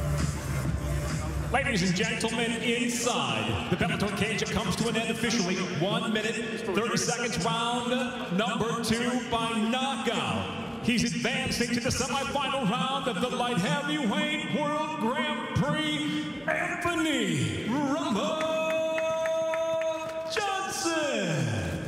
It was colder than Mortal Kombat Sub-Zero Anthony Rumble Johnson putting Jose Augusto on ice. And Johnson will now challenge Vadim Nemkov for the Bellator Light Heavyweight Championship in the semifinals of the Light Heavyweight World Grand Prix. Let's go to Big John. My God, we got so much to talk about because first off, you just broke that man's hand on the top of your head. That was your fault. I just want you to know. Talk to me about when you were going after him and he hit you with that shot. How hurt were you? I felt it, but I wasn't like, I don't think I was wobbled. I mean, if it looked like that on tape, then that's what it looked like. I mean, I can't give you an answer. Let's look up here. You can see that was a beautiful uppercut you hit him with. You're going after him, trying to finish him with that hand being hurt. Goes to the body. There's the shot that starts to the whole difference. A little wobbled. Okay. Honestly, I felt like I was just off balance whenever he hit me. Then you went down right there. Oh. Oh, forgot that part. And that's okay. That's normal. Okay. Yeah, I mean, that's the first time I've been rocked.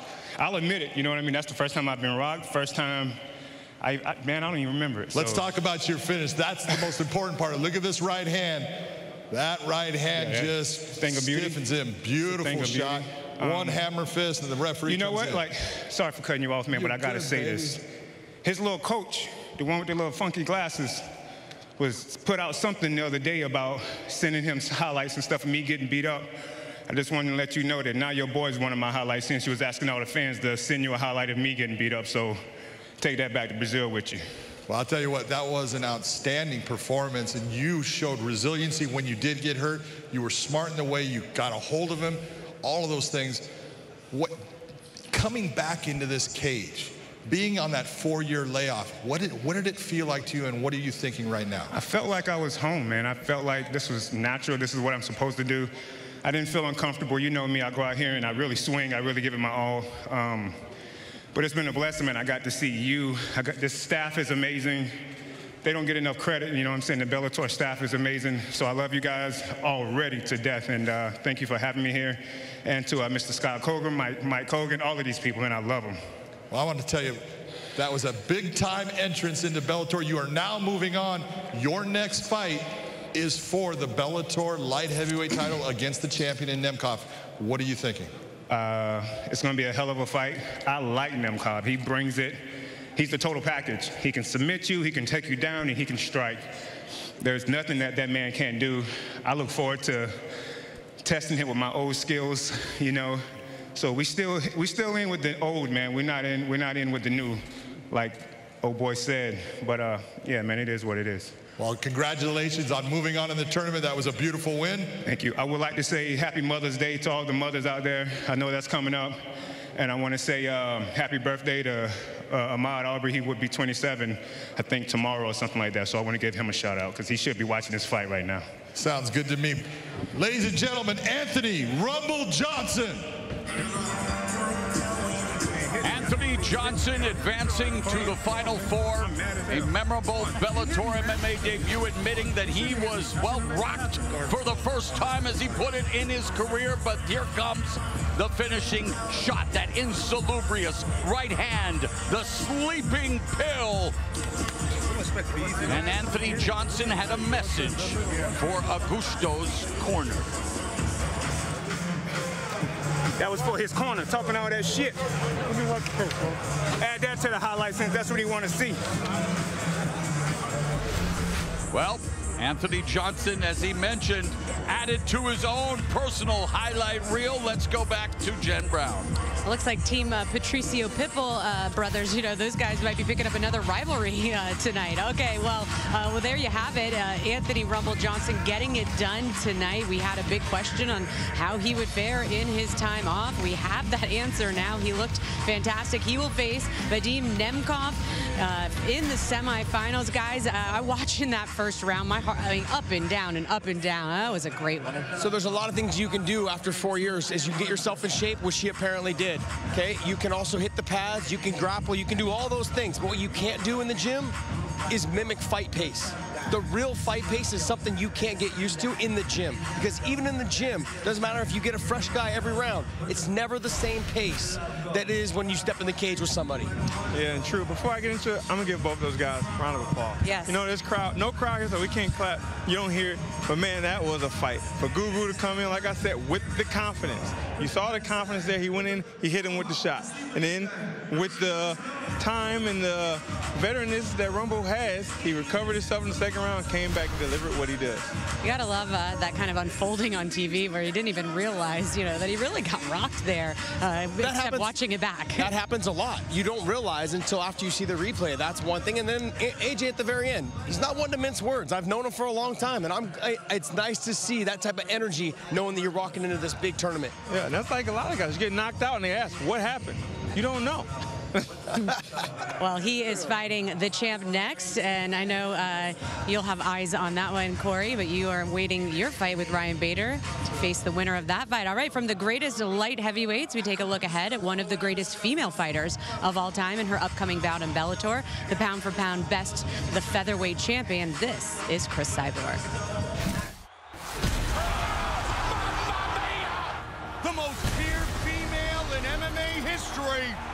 What a right hand! The champion, Cris Cyborg. You don't want no trouble. When she gets those hands going like that, it is a thing of beauty. Won championships everywhere. She's beaten anything that breathed. Total domination. She is the complete MMA fighter. Oh my God! You don't want no trouble. The lion live inside, but I'm humble. I bring the whole squad for the rumble. I chill on the throne, my hitters is on you. They want the money, they want the shine, but they don't really want to put in the time. The caps is crooked, the people are dirty, the streets is trouble. Boy, this is a jungle. Cris Cyborg! Hey! You don't want no trouble. And it is so good to be joined by the Bellator featherweight champion, Cris Cyborg. Cris, congratulations on the first submission of your illustrious career in the first successful title defense of your Bellator championship reign. What was it like to make someone tap out for a change? You know, we always work everything in the fight. You know, for that fight specific, we work a lot of work for finish as soon possible or by hands, but we work a lot of submission too. And, you know, the nice thing, you finish the fight soon, but, you know, it's to meet somebody, it's really different feeling. But I'm really happy and proud for that moment. And you know about the feeling of getting a knockout. 18 of your 23 wins have become legendary because of your ferocious power, and including a win over your opponent on Friday, May 21st, Leslie Smith. You guys are going to run it back one more time. What can the fans expect in the Bellator 259 main event? No, I think I respect a lot of violence because, you know, Les Smith is very hardcore. I am hardcore. And you're not going to get a time for guys get the beer. Make sure you guys check it out this fight. There's going to be there a lot of violence. Cris, it's been nearly 12 years since you and Gina Carano made history as the first female fighters to headline a major MMA event here on Showtime. And yet there you are, you got the shirt Cyborg 16. Your mantra is can't stop, won't stop. What keeps you motivated 16 years in to this career? It's not an easy business, the fight game. You know, 16 years, it's 4 different promoters and 4 different title championships. And for me, it's really, I love my job. I love what to do. And I always like to do my best. And And you know, the Jack on the Fire, I had the belt here, the Strike Force one, you know, I have great moments, bad moments in my career. But the one thing I always like to show my fans, never quit. If you believe it, you have a dream, work hard and you're gonna get it. This is keeping me going all the time. Well, you are on a historic run, the first fighter, male or female, to win titles in 4 major MMA promotions, and we look forward to seeing you defend the Bellator Featherweight Championship against Leslie Smith on Friday, May 21st. Obrigado, champion. Thank you, guys. See you soon, May 21st. Well, after losing to Chris Cyborg in their first fight, Leslie Smith went on to win 4 of her next 5 fights. Now, can she avenge the loss against Bellator's Queen of the Cage and go home with the belt? Well, we will find out Friday, May 21st, only on Showtime. Well, coming up next in our main event, we've got a world title on the line. The champ, Juan Archuleta, defends his Bellator bantamweight belt for the first time when he takes on Sergio Pettis. There is a combined 52 professional fights between the two of them. No doubt there will be a ton of experience in the cage tonight.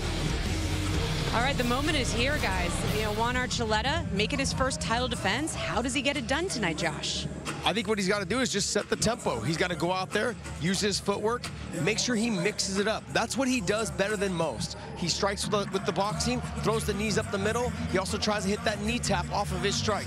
He moves so much that sometimes fighters will follow him around. And when they do that, that's what leads him into getting taken down. That's what he's hoping for. Pettis, though, is very smart, and he doesn't plan to do that. He's going to stand his ground and go ahead and do that. And what you can see from Juan Archuleta is, like I was saying, with the Patchy Mix fight, he got busy to the body early.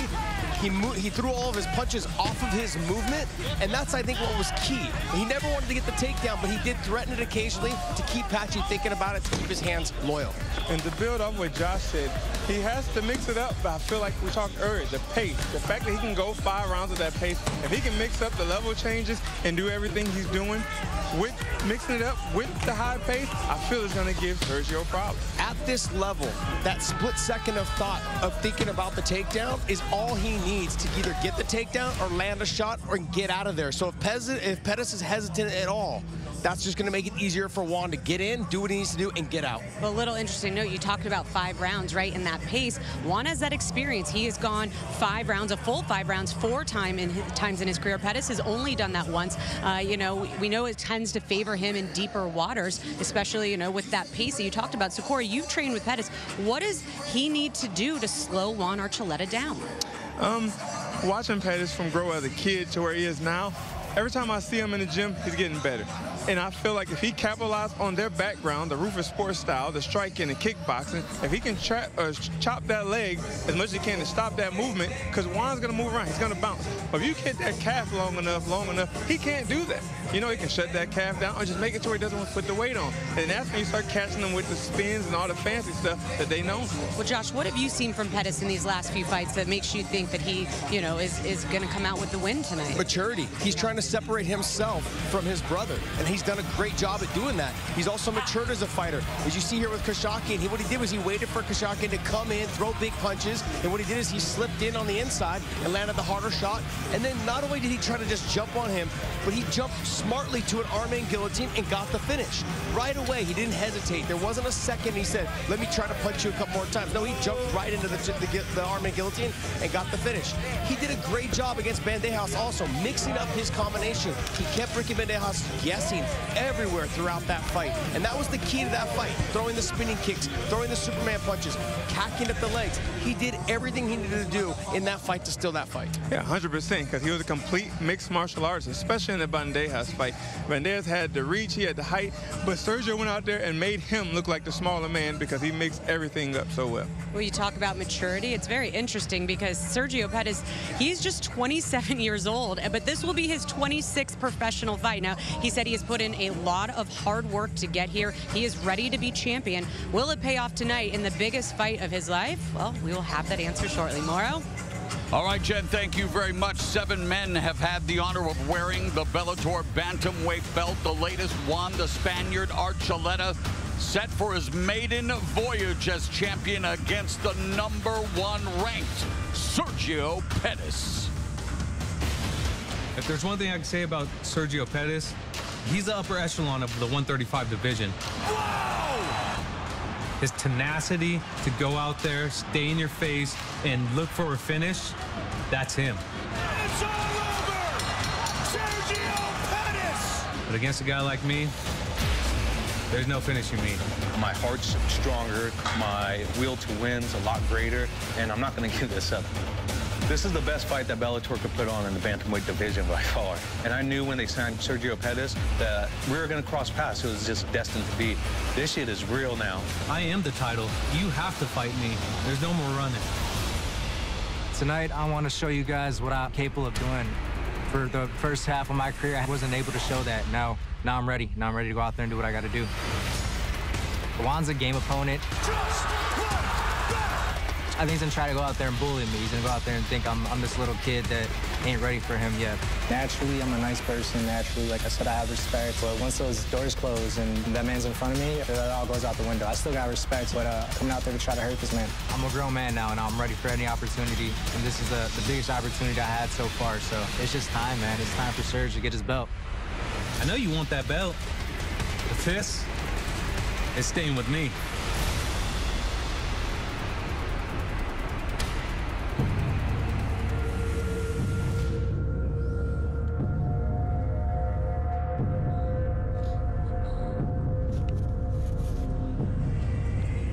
Now set to make his way to the cage, the challenger, Sergio SP Pettis.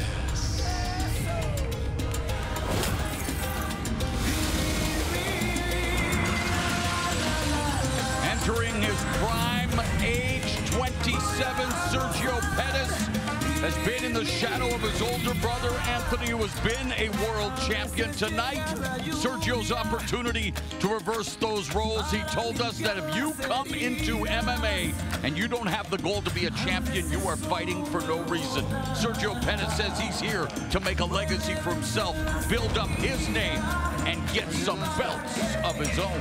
Sergio Pettis has basically grown up in the shadow of his brother Anthony, and Anthony is a phenomenal fighter, was the WEC lightweight champion, became the UFC lightweight champion.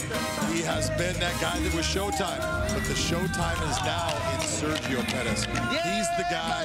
His keys to victory right now for this fight is he needs to use that low calf kick on Juan to slow him down. Slow down his attacks, slow down his movement. Patience and timing will equal an explosive ending.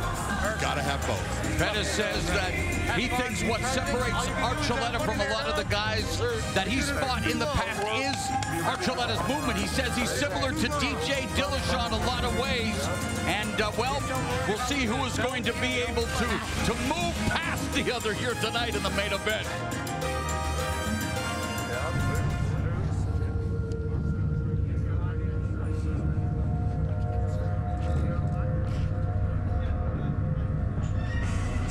And now, the defending Bellator Bantamweight World Champion, the Spaniard, Juan Archuleta.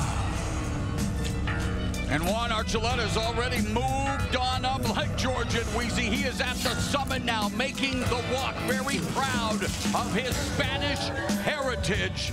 He is the newly minted 135-pound champion after beating Patchy Mix for the vacant title. Has won 20 of his last 21 fights. The last came in his failed attempt to dethrone featherweight king Patricio Pitbull in the World Grand Prix. I'm telling you right now, Juan is just best when he's able to push the pace on a fight. He has got a cardio system that is just above others.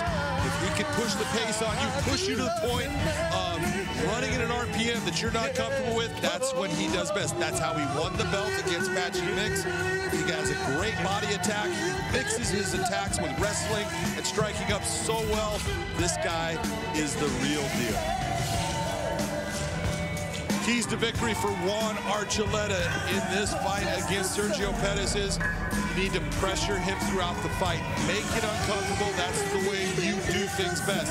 Mix it up, threaten the takedown. When it's there, go for it. When it's not, break away with the strikes. I'm in love with marriage. The champion sounds like a guy might be fun to hang around a night night at a karaoke bar. He's in the zone. He is feeling it. And he is stepping into the cage for the first time as the Bellator Bantamweight champion. All right, John, let's go through the numbers. The tail of the tape for the Bellator 258 main event. As simple as it can be, you can look at all those things, and that's a nice young age for Sergio Pettis, and the height and the weight and everything's close to the same. 25-2 for Juan Archuleta, 20-5 for Sergio Pettis. These guys are two of the best. Speaking of the best, here's Michael C. Williams. Bellator MMA live on Showtime from Mohegan Sun Arena. The time has come for the main event of the evening. 5-minute rounds for the Bellator Bantamweight World Championship. Sanctioned by the Mohegan Tribe Department of Athletic Regulation Chairman James Gessner, President of Sports and Entertainment Tom Cantone, Chief of the Mohegan Tribe Lynn Malerba, and supervising at cage side Director Mike Mazzulli. And now, first, we introduce the blue corner. At 5'6", weighing in 134 3/4 pounds, the #1 ranked contender as a professional, enters with 20 wins, 5 losses, from Milwaukee, Wisconsin, presenting the challenger, SP Sergio Pettis. Let's go, baby. And across the cage, the champion fights out of the red corner. At 5'7", weighing in 135 pounds even, in his first title defense. He stands tonight with 25 professional victories, just 2 defeats, fighting out of Hesperia, California. Introducing the defending Bellator Bantamweight World Champion, Juan the Spaniard Archuleta. In charge, your referee, Kevin McDonald. Fighters to the center, please. Gentlemen, this is 5 rounds under the unified rules for the belt. Want a good, clean fight. If you'd like, touch gloves now. Best of luck to you.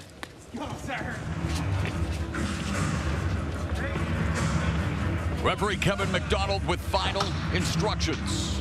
We are set for a possible 5 rounds for that, the Bellator Bantamweight Championship. Ready to fight? Ready to fight? Let's go. The belt, round 1, the champion Archuleta in the red gloves, the challenger Pettis in the blue gloves. And already, Archuleta on the move. That is his style. That is not going to change. You're going to see big movements. He moves back and forth, but it's when he takes those steps inside, he'll actually change stance from orthodox to southpaw and back as he comes forward.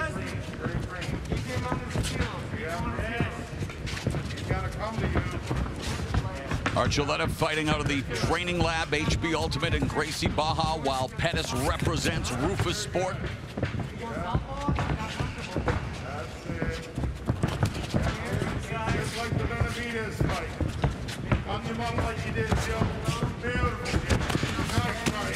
Exchange. Of course, Pettis facing a murderer's row at 125 pounds in UFC, John, but now here at 135 pounds, undefeated in Bellator, riding a 3-fight win streak. Well, he fought the best of the best there was at 125, but it got to a point where Sergio was just too big for the 125-pound weight class. Did not want to fight at that. He wanted to move up to bantamweight, and he was able to do that when he came over to Bellator, and he's happy at this weight class.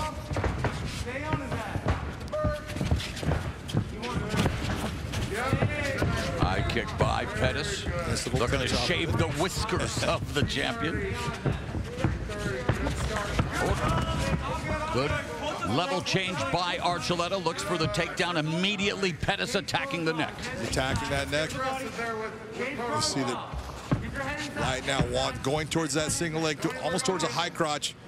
Just needs to pull his head out for this to be able to work. And you're seeing Pettis maintaining that position on his head, putting weight down and keeping him heavy. 2 of Pettis' 4 submission wins have come via guillotine choke, but right now just trying to thwart the takedown attempt by Juan Archuleta. Yeah, there's definitely no guillotine attempt right now. He's just looking at defending this takedown. Archuleta needs to switch it up, go from the single into that high crotch pull, then shoot to the double. The more that he can transition and chain those techniques together, the more effective one of them will be.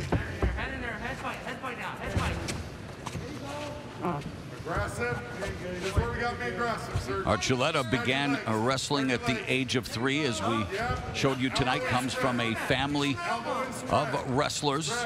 Nice elbows by Sergio Pettis in defense of that takedown. You're seeing Juan try to step to his left to try to stop that attack.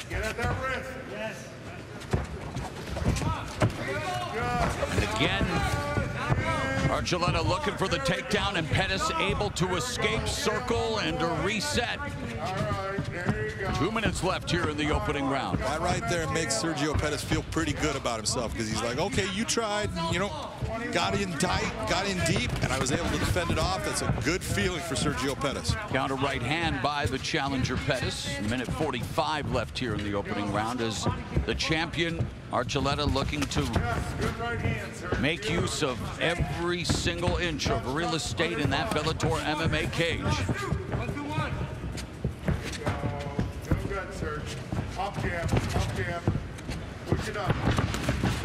Duke Rufus calling for an up jab from Sergio Pettis. Oh, nice counter right hand by Pettis. Beautiful counter right hand. Archuleta did a nice job going to the body, but as he exited, that left hand was down, and Sergio was able to counter with a solid right hand. Lead left by the champion, Archuleta. There's a lead left hook by Pettis, and a right hand down the middle by the challenger. Under a minute left here in the opening round. This is what we were talking about, that sharpshooting style. He's very tight. Right hand lands for Pettis. So Pettis with a good striking effort here in the first round. 45 seconds left.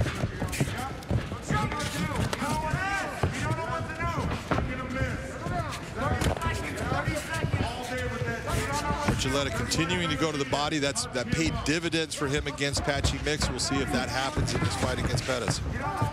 Thus far here in the first round, that jab has definitely paid dividends for Sergio Pettis, opening up opportunities to throw the combination. There's Archuleta attacking the lead leg inside and outside. Nice elbow in the swing back by Sergio Pettis. That landed. And Archuleta was looking to get his hooks and looks to get the takedown. Does so, but time runs out. Wow. Beautiful reversal by Pettis. And hey, 1 week from tomorrow, Saturday, May 15th, 10 Eastern, 7 Pacific. Showtime Championship Boxing returns with a triple header presented by Premier Boxing Champions. You'll see undefeated super bantamweights go toe-to-toe for the gold. The undefeated Luis Neri putting his title on the line against the undefeated Brandon Figueroa, whose secondary belt will also be up for grabs. This one promises to be an all-action affair. Neri versus Figueroa as part of our triple header 1 week from tomorrow. Showtime Championship When you Boxing. rush him and he starts to throw back, that's when your fittings are there, right? You're going to get your fittings when he throws at you. Right? You're not going to be going backwards, okay? Those calf kicks are there.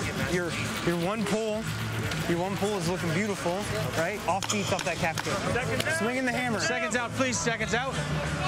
Full one body high cross. Well, the challenger Pettis says that Archuleta reminds him a lot of TJ Dillashaw. We just heard from TJ Dillashaw in Archuleta's corner.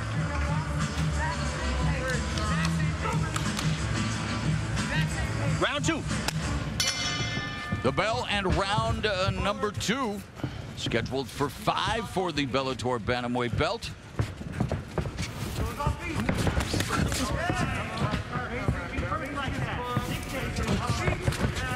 My scorecard right now, looking at that first round, think of all the shots that Pettis was able to put. When you saw Archuleta trying to take him down, the elbows to the head and then the clean strikes that he was able to land at times, I give Sergio Pettis that first round 10-9.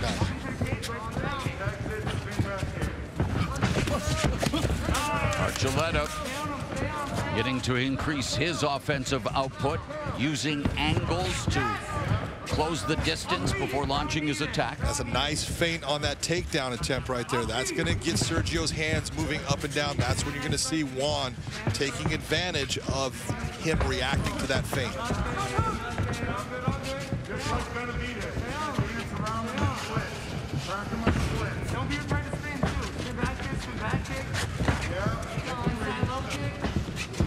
I do like the fact of what I'm seeing from Pettis as far as the way that he's actually dealing with the movement. There's the takedown by Archuleta. Continue, John. That's a good takedown, but what you were seeing is Pettis is taking as few steps as possible. He's just basically pivoting his body, pivoting his feet, and he was able to just be very calm with all that movement that Juan Archuleta is putting out. But it was a nice takedown by Juan Archuleta. Now, as Sergio's trying to work his way to get towards that cage so he can get back to his feet. And Pettis is back to his feet, but the champion Archuleta has his back. Attacking the leg. Pettis turns in and disengages. And that's a normal thing for Archuleta to actually disengage and try to land a strike on that exit. 2 minutes gone here in the second. Archuleta from the, well, was southpaw, now back to orthodox. Jab, pops his head back. You're really starting to see that Sergio is really getting confident in his counter strikes. He's waiting for Juan to make that attack, and then he's countering with beautiful strikes, left and right hand, especially a big right hand, and now actually bringing kicks into the equation. Midway point of the second round.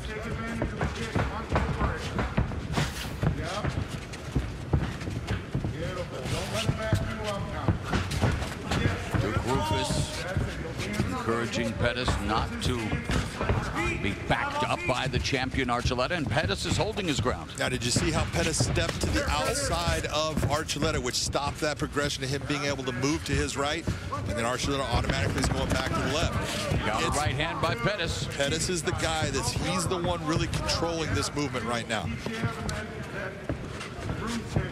1 minute, 50 seconds. Don't pause for it. There's no doubt that Pettis watched what Patricio Pitbull did in his fight with Juan Archuleta and how he stopped a lot of the movement of Juan, and he's taken that same page and how he's doing what he's doing with his hands, what he's doing with his footwork. Sharp jabs by Pettis throughout this fight. Minute and a half remaining in the second. Sweeping left hook got the champion. There's a jab and a nice right hand to the body by Archuleta.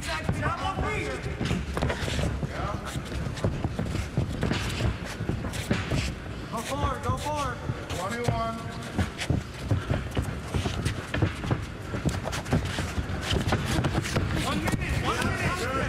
It's counter right hand.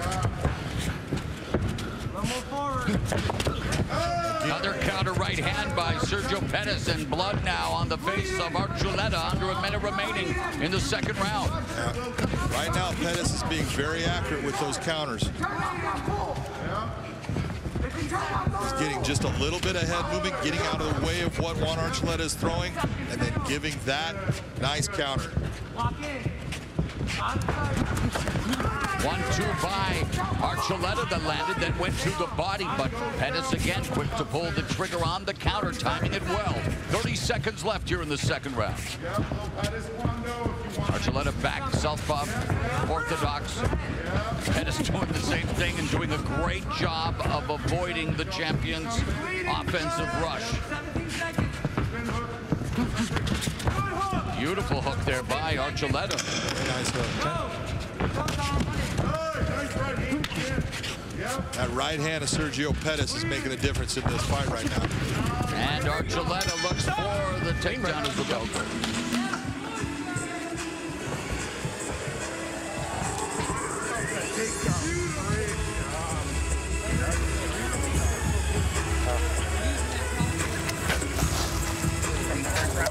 What's that? From the first round? That last one. This is the area with that punch right there, knuckles on the forehead. Big difference between a boxing glove and an MMA glove. We have our knuckles that are sticking out of, and that is just bone to bone, and that will make the cut. You're not going to see a boxing glove make a cut on a forehead like you will with the hand strikes of an MMA glove. Yeah, Pettis knuckling up in this. Okay, you're getting him to exchange with you. That's when the fit-ins are there, right? Yes, don't just keep striking, right? Get him to strike back. Oh, you jump seconds out, please. Seconds out. Yeah, when he kicks, you jump on him.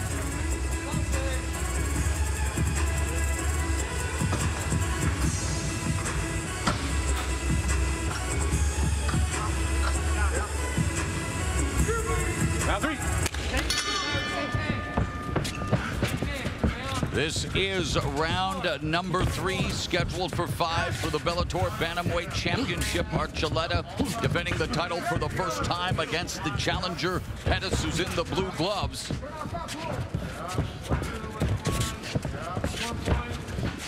And you see Archuleta, the patterns that you've seen out of the likes of TJ Dillashaw. Again, another person who has very deft footwork, dominant grooves. Nice right hand by both guys. Archuleta landed the right hand. Sergio landed the right hand counter. It takes a very disciplined fighter to be able to deal with that type of footwork and movement from Archuleta. It's because Sergio Pettis has been doing this for so long and is so comfortable in that stand-up range that he's able to deal with this type of movement. Yeah, Pettis turned pro 3 weeks after he turned 18. He's 27 now. Well, at least he waited until he was an adult. Minute gone here in the third.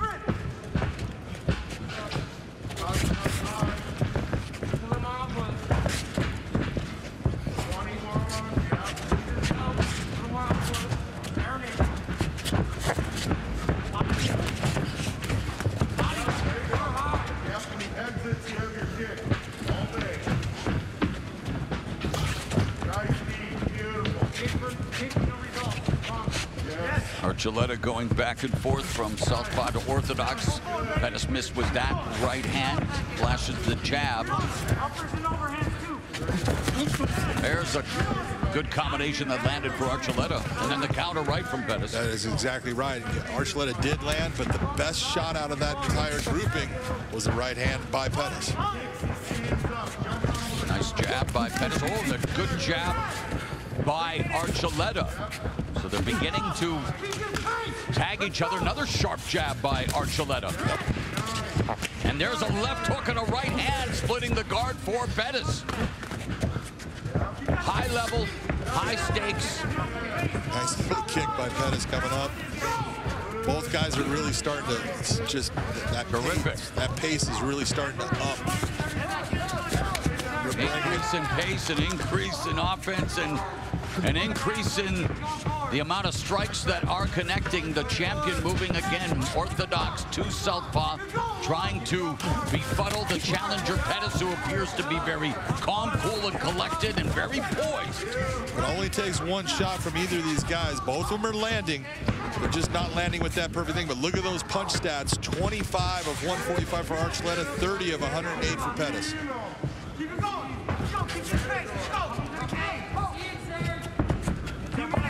And Archuleta looking for the takedown, goes behind Pettis. Pettis looking to break the grip. He's got those hands apart. Nice job of getting himself centered back up. He's got an underhook there, but he's just pressing on the hip. Nice relaxed position. Go grab the fence. Head position, head position. Archuleta just, at this moment, this is the time you just take a little bit of a breath. You use this position to say, all right, I'm just going to get my win. Let's see if I can get the takedown. If I can, I'm not going to work too hard at it. And I want to always exit with a strike. Pettis able to exit to his right and then gets popped in the face by that Archuleta jab. Good body kick by Pettis as Archuleta was moving in. 1 minute, 1 minute. It's been a better round for Archuleta. He's landed some cleaner shots in this round than he has in the prior one.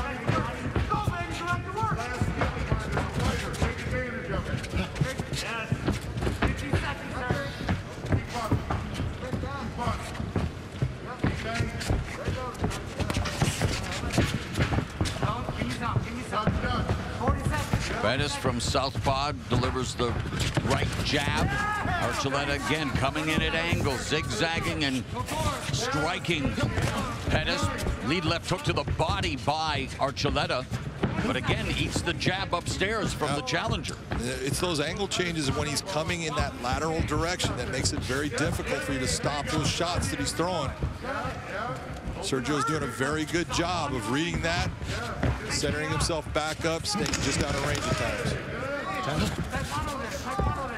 We are through 3 rounds. in this Bellator Bantamweight Championship match. Stop. Clean break. Well, it looked good. Yeah, it wasn't exactly the Showtime kick, but the Showtime spin, maybe? The SP spin. He put the SP in spin. Thanks, Pablo. You're doing good. Hey, Serge, remember, we're not sitting there. We're going one way or another. It's beautiful. You're using it. You're using it. Oh. When he forces the wrestling, you force it to striking him. Yeah. Get the fuck out of there and go right for first strike. He's second guessing when you hit him with that right hand. You don't want to shoot. You strike it. He's wrestling. See that movement of Archuleta? You see that angle? Beautiful right hand straight down the pipe, landed.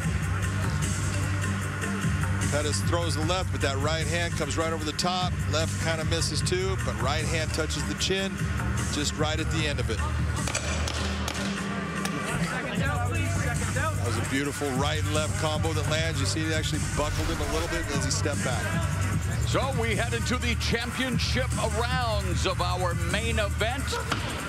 Juan Archuleta, the seventh person to hold the Bellator Bantamweight Championship. The only two-time champion at 135 pounds was Eduardo Dantas. The title's only been successfully defended 4 times, 3 times by Dantas as things pick up here early in the fourth. That was a nice clean right hand that Sergio Pettis landed when Juan Archuleta came in. Right now I have this fight 2-1 right now with Pettis in the lead. It could, that third round was very close. I can see where judges could go either way, but I gave it to Archuleta for landing the cleaner shots throughout the round. I didn't see Pettis having as many counters as he had in the first and second. Open up a little bit too. Don't be afraid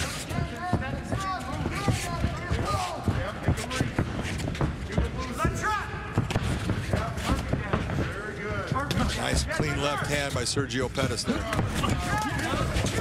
Again, Archuleta, body lock employed, trim takedown, and Pettis immediately pops back up to his feet. A minute gone here in the fourth. That was a nice job by Juan Archuleta to get in on that body lock, get that takedown, and a beautiful job by Sergio Pettis to pop right back up to his feet. That is frustrating if you're Juan Archuleta.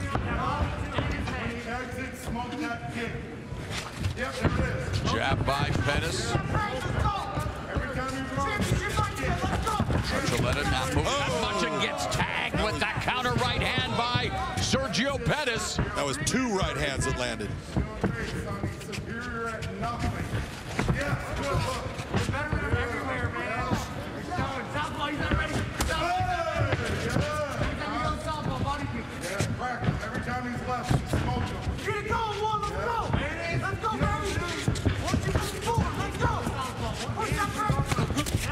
And Pettis looks for the takedown. Archuleta able to escape his grasp. But that's just a good movement by Pettis because it makes Archuleta actually have to deal with, oh, he'll actually try to take me down. Beautiful combination lands for the challenger, follows it up with another sharp jab.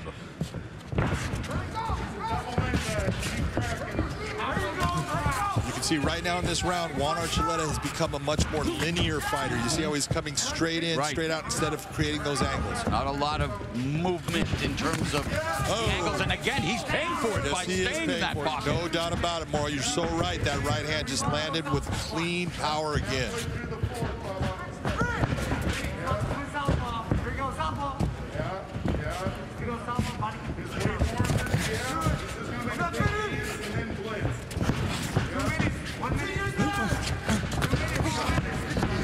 Again, Pettis able to counter sharply and not expending nowhere near the energy that Archuleta is in terms of Archuleta's movement. Oh, and again, that counter right, John, is there all night. Beautiful left jab by Pettis. Again, Pettis is just being the sniper. He is waiting. He's looking for that movement, and as that movement's occurring, he's seeing the opening and tagging it, just like he just did again. Archuleta coming forward, but not having the success that Sergio Pettis is. And Pettis, there's a knee to the body, and then the exit. A minute and a half left in the fourth. Archuleta goes to the body with the jab, then goes upstairs. Now from southpaw stance, eats a body kick back to orthodox. Goes Archuleta, and another stiff jab from Pettis. Pettis is just landing the cleaner shots and heavier shots. Yes.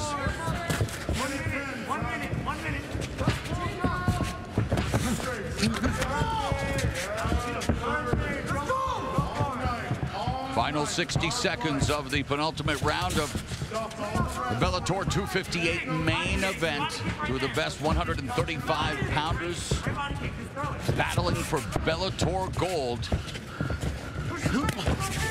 One of the things that we've seen multiple times with Juan Archuleta, he has the power to end this fight with one shot. The problem is you've got to be able to land that perfect shot. 11 of Archuleta's 25 victories have come via form of knockout.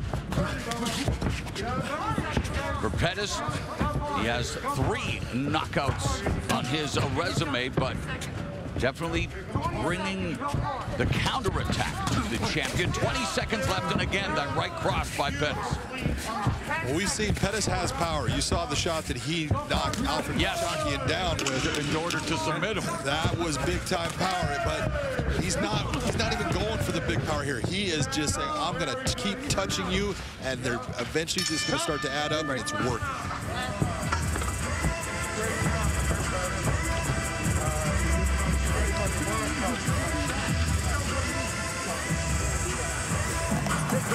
Sit down on your fucking punches.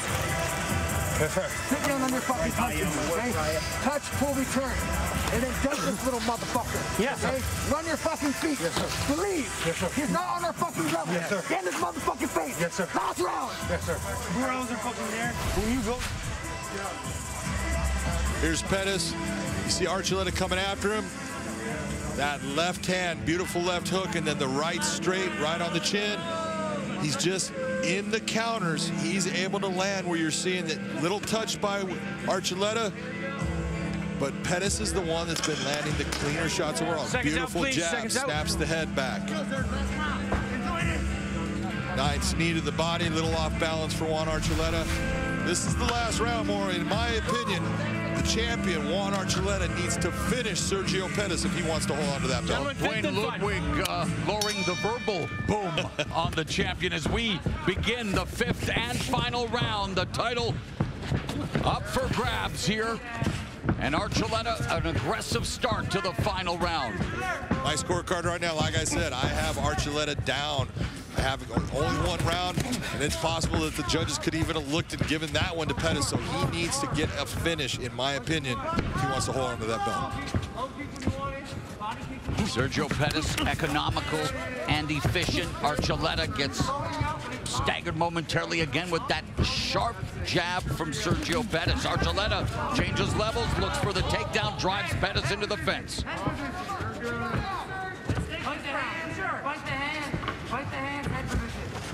Nice job by Sergio Pettis. Get himself, turn in, gets the underhook, gets away from Archuleta. Now in the 5th round, sweaty, slippery, not easy to hold on to your opponent. Double jab from the challenger, Sergio Pettis. Minute gone here in the final frame.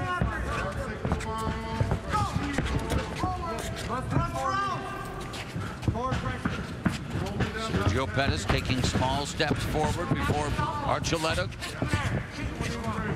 coming for it, but doesn't throw. There's another exchange, and again, it ends with the counter from Pettis. Beautiful counter left hook right there by Pettis, landed clean.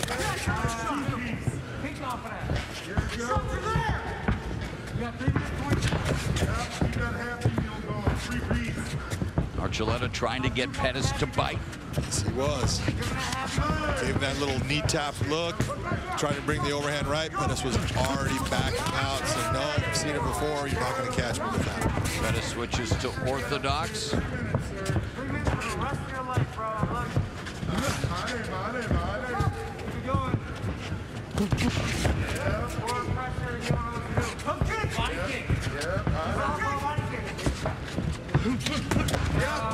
Good cover on that kick. Yes. Nice karate break. You got halfway down with the round. Let's go.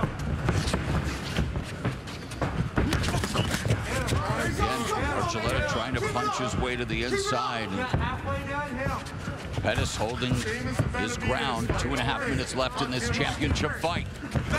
Pettis knows that when Archuleta makes that move inside, he's kind of dropping his head, and that's what he's targeting. You see him, he just takes a look, brings the hook, brings the uppercut, brings the straight right. 1-2-1, then work on the chain, go from there. Yeah.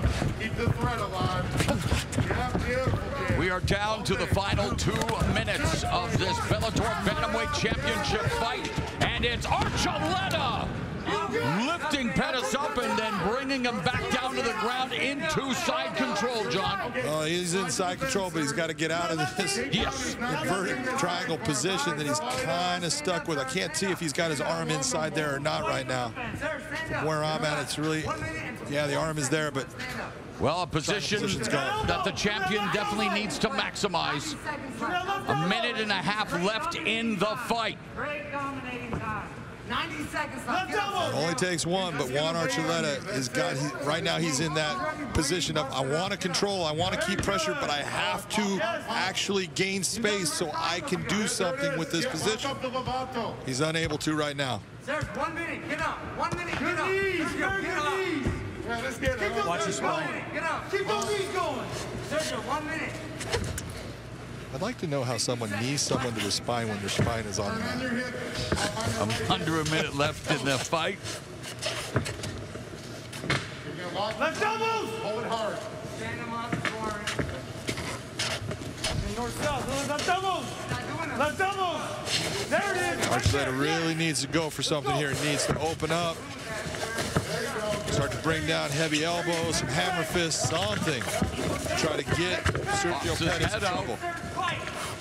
30 seconds left in the fight.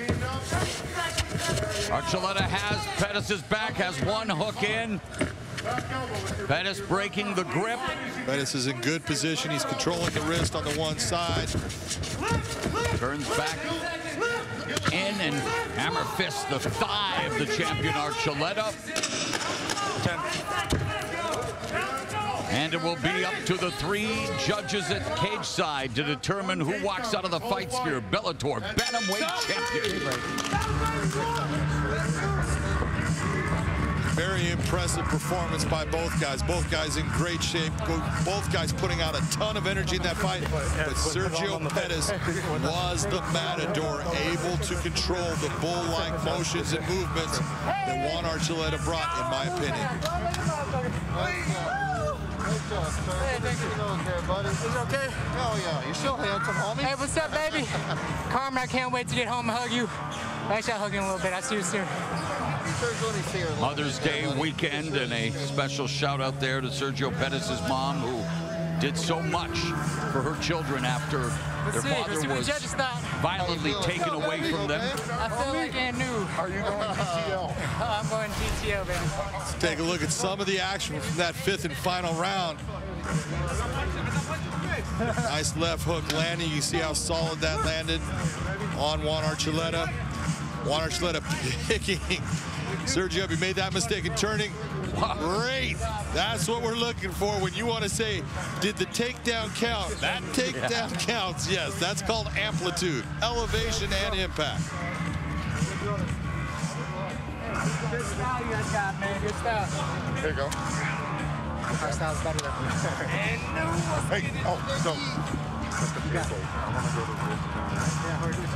All right, while we await the official decision, hey, Bellator MMA proud to share the screen with Showtime's critically acclaimed premium entertainment. Let's see what's coming up on Showtime.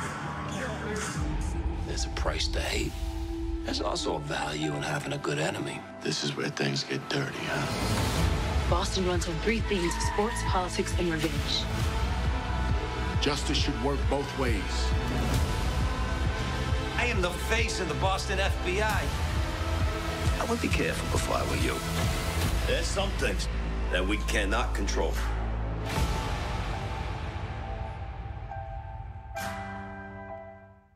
Look at us, the 3 Musketeers, back together again. This will probably be the hardest decision you'll ever make. You ain't gotta be strong all the time, bro. Get on the ground! What do you do? Yeah, we do. There's a war going on outside. The police department is on one side and the black community is on the other. It is time to do something differently. It's another Friday night at the Fight Sphere, and we await the official decision. And with that, here is Michael C. Williams. Ladies and gentlemen, having gone 5 full rounds in this title fight, we go now to your 3 judges. Your first judge at cage side, Jacob Montalvo, scores the fight 50-45, while judges Brian Miner and Dave Peabody both see it exactly the same, 49-46. All have it for the winner by unanimous decision. And now the new Bellator Bantamweight World Champion, SP Sergio Pettis. Sergio Pettis becomes the 8th fighter to hold the Bellator Bantamweight Championship, joining his older brother Anthony as someone who can call themselves MMA champion, and there are the Pettis brothers. And for Mom, well, Mother's Day just got that much more special because your son Sergio is bringing the Bellator Bantamweight belt back to Milwaukee. Duke Rufus, the trainer, celebrating with his pupil. At the age of 27, Sergio Pettis is a champion. Let's go to Big John McCarthy. Sergio Pettis, congratulations on a beautifully fought fight. Thank you. You had beautiful movement. You did not extend in any way. Counters were working for you. You got to answer this for me. You have watched your brother win multiple world titles. What does it feel like to win that world title in front of him? It feels great, man. He's been telling me I'm one of the best in the world ever since I started this, and to finally be able to join him and get my own belt is amazing. It feels like a dream come true. Big thank you to Juan Archuleta for this opportunity and for the fight. You're a tough athlete, great father, and thank you for everything, brother. Appreciate it. Juan Archuleta is an outstanding fighter with a ton of movement, but you did not give in to any of that big movement. You just stayed very compact, very composed during it. You were landing beautiful counter hands throughout it. Were you thinking that you were winning those rounds as they were going by? I knew I was just, getting the better of the exchanges. He hit me with some good shots, but I know my shots were hitting a little cleaner, a little bit harder. I was very calculated, calm. He said there was a storm coming and there was a heavy water tides, but I was out here, I was water tonight, man. I was just flowing, and it's my night. It is your night. That makes you 3-0 here in the Bellator cage. You are now the champion of the bantamweight division. You're seeing all these guys coming for that belt, including one of them that fought here tonight in your teammate. Yeah. What is that going to be like? Is that something that you're ready to do, is actually fight someone that you train with all the time? Yeah, man, I know Rafan's a great athlete, a great father as well, a great teammate. He's helped me prep for this fight. My takedown defense was on point thanks to Mark Chowinski and Rafian Stats. It is what it is, man. He's got a family to feed. He's got another kid on the way coming up, so it is what it is. I'm not here to take away anyone's opportunity just because we're on the same team. I always have love for Raf, but if that's what it has to be, I guess that's what it has to be. But also I want to dedicate this fight to my mom. Thank you for being a great mom, for raising me the way you did. I wouldn't be nothing without you. Mother's Day is 2 days away, so I can't wait to spend that with you.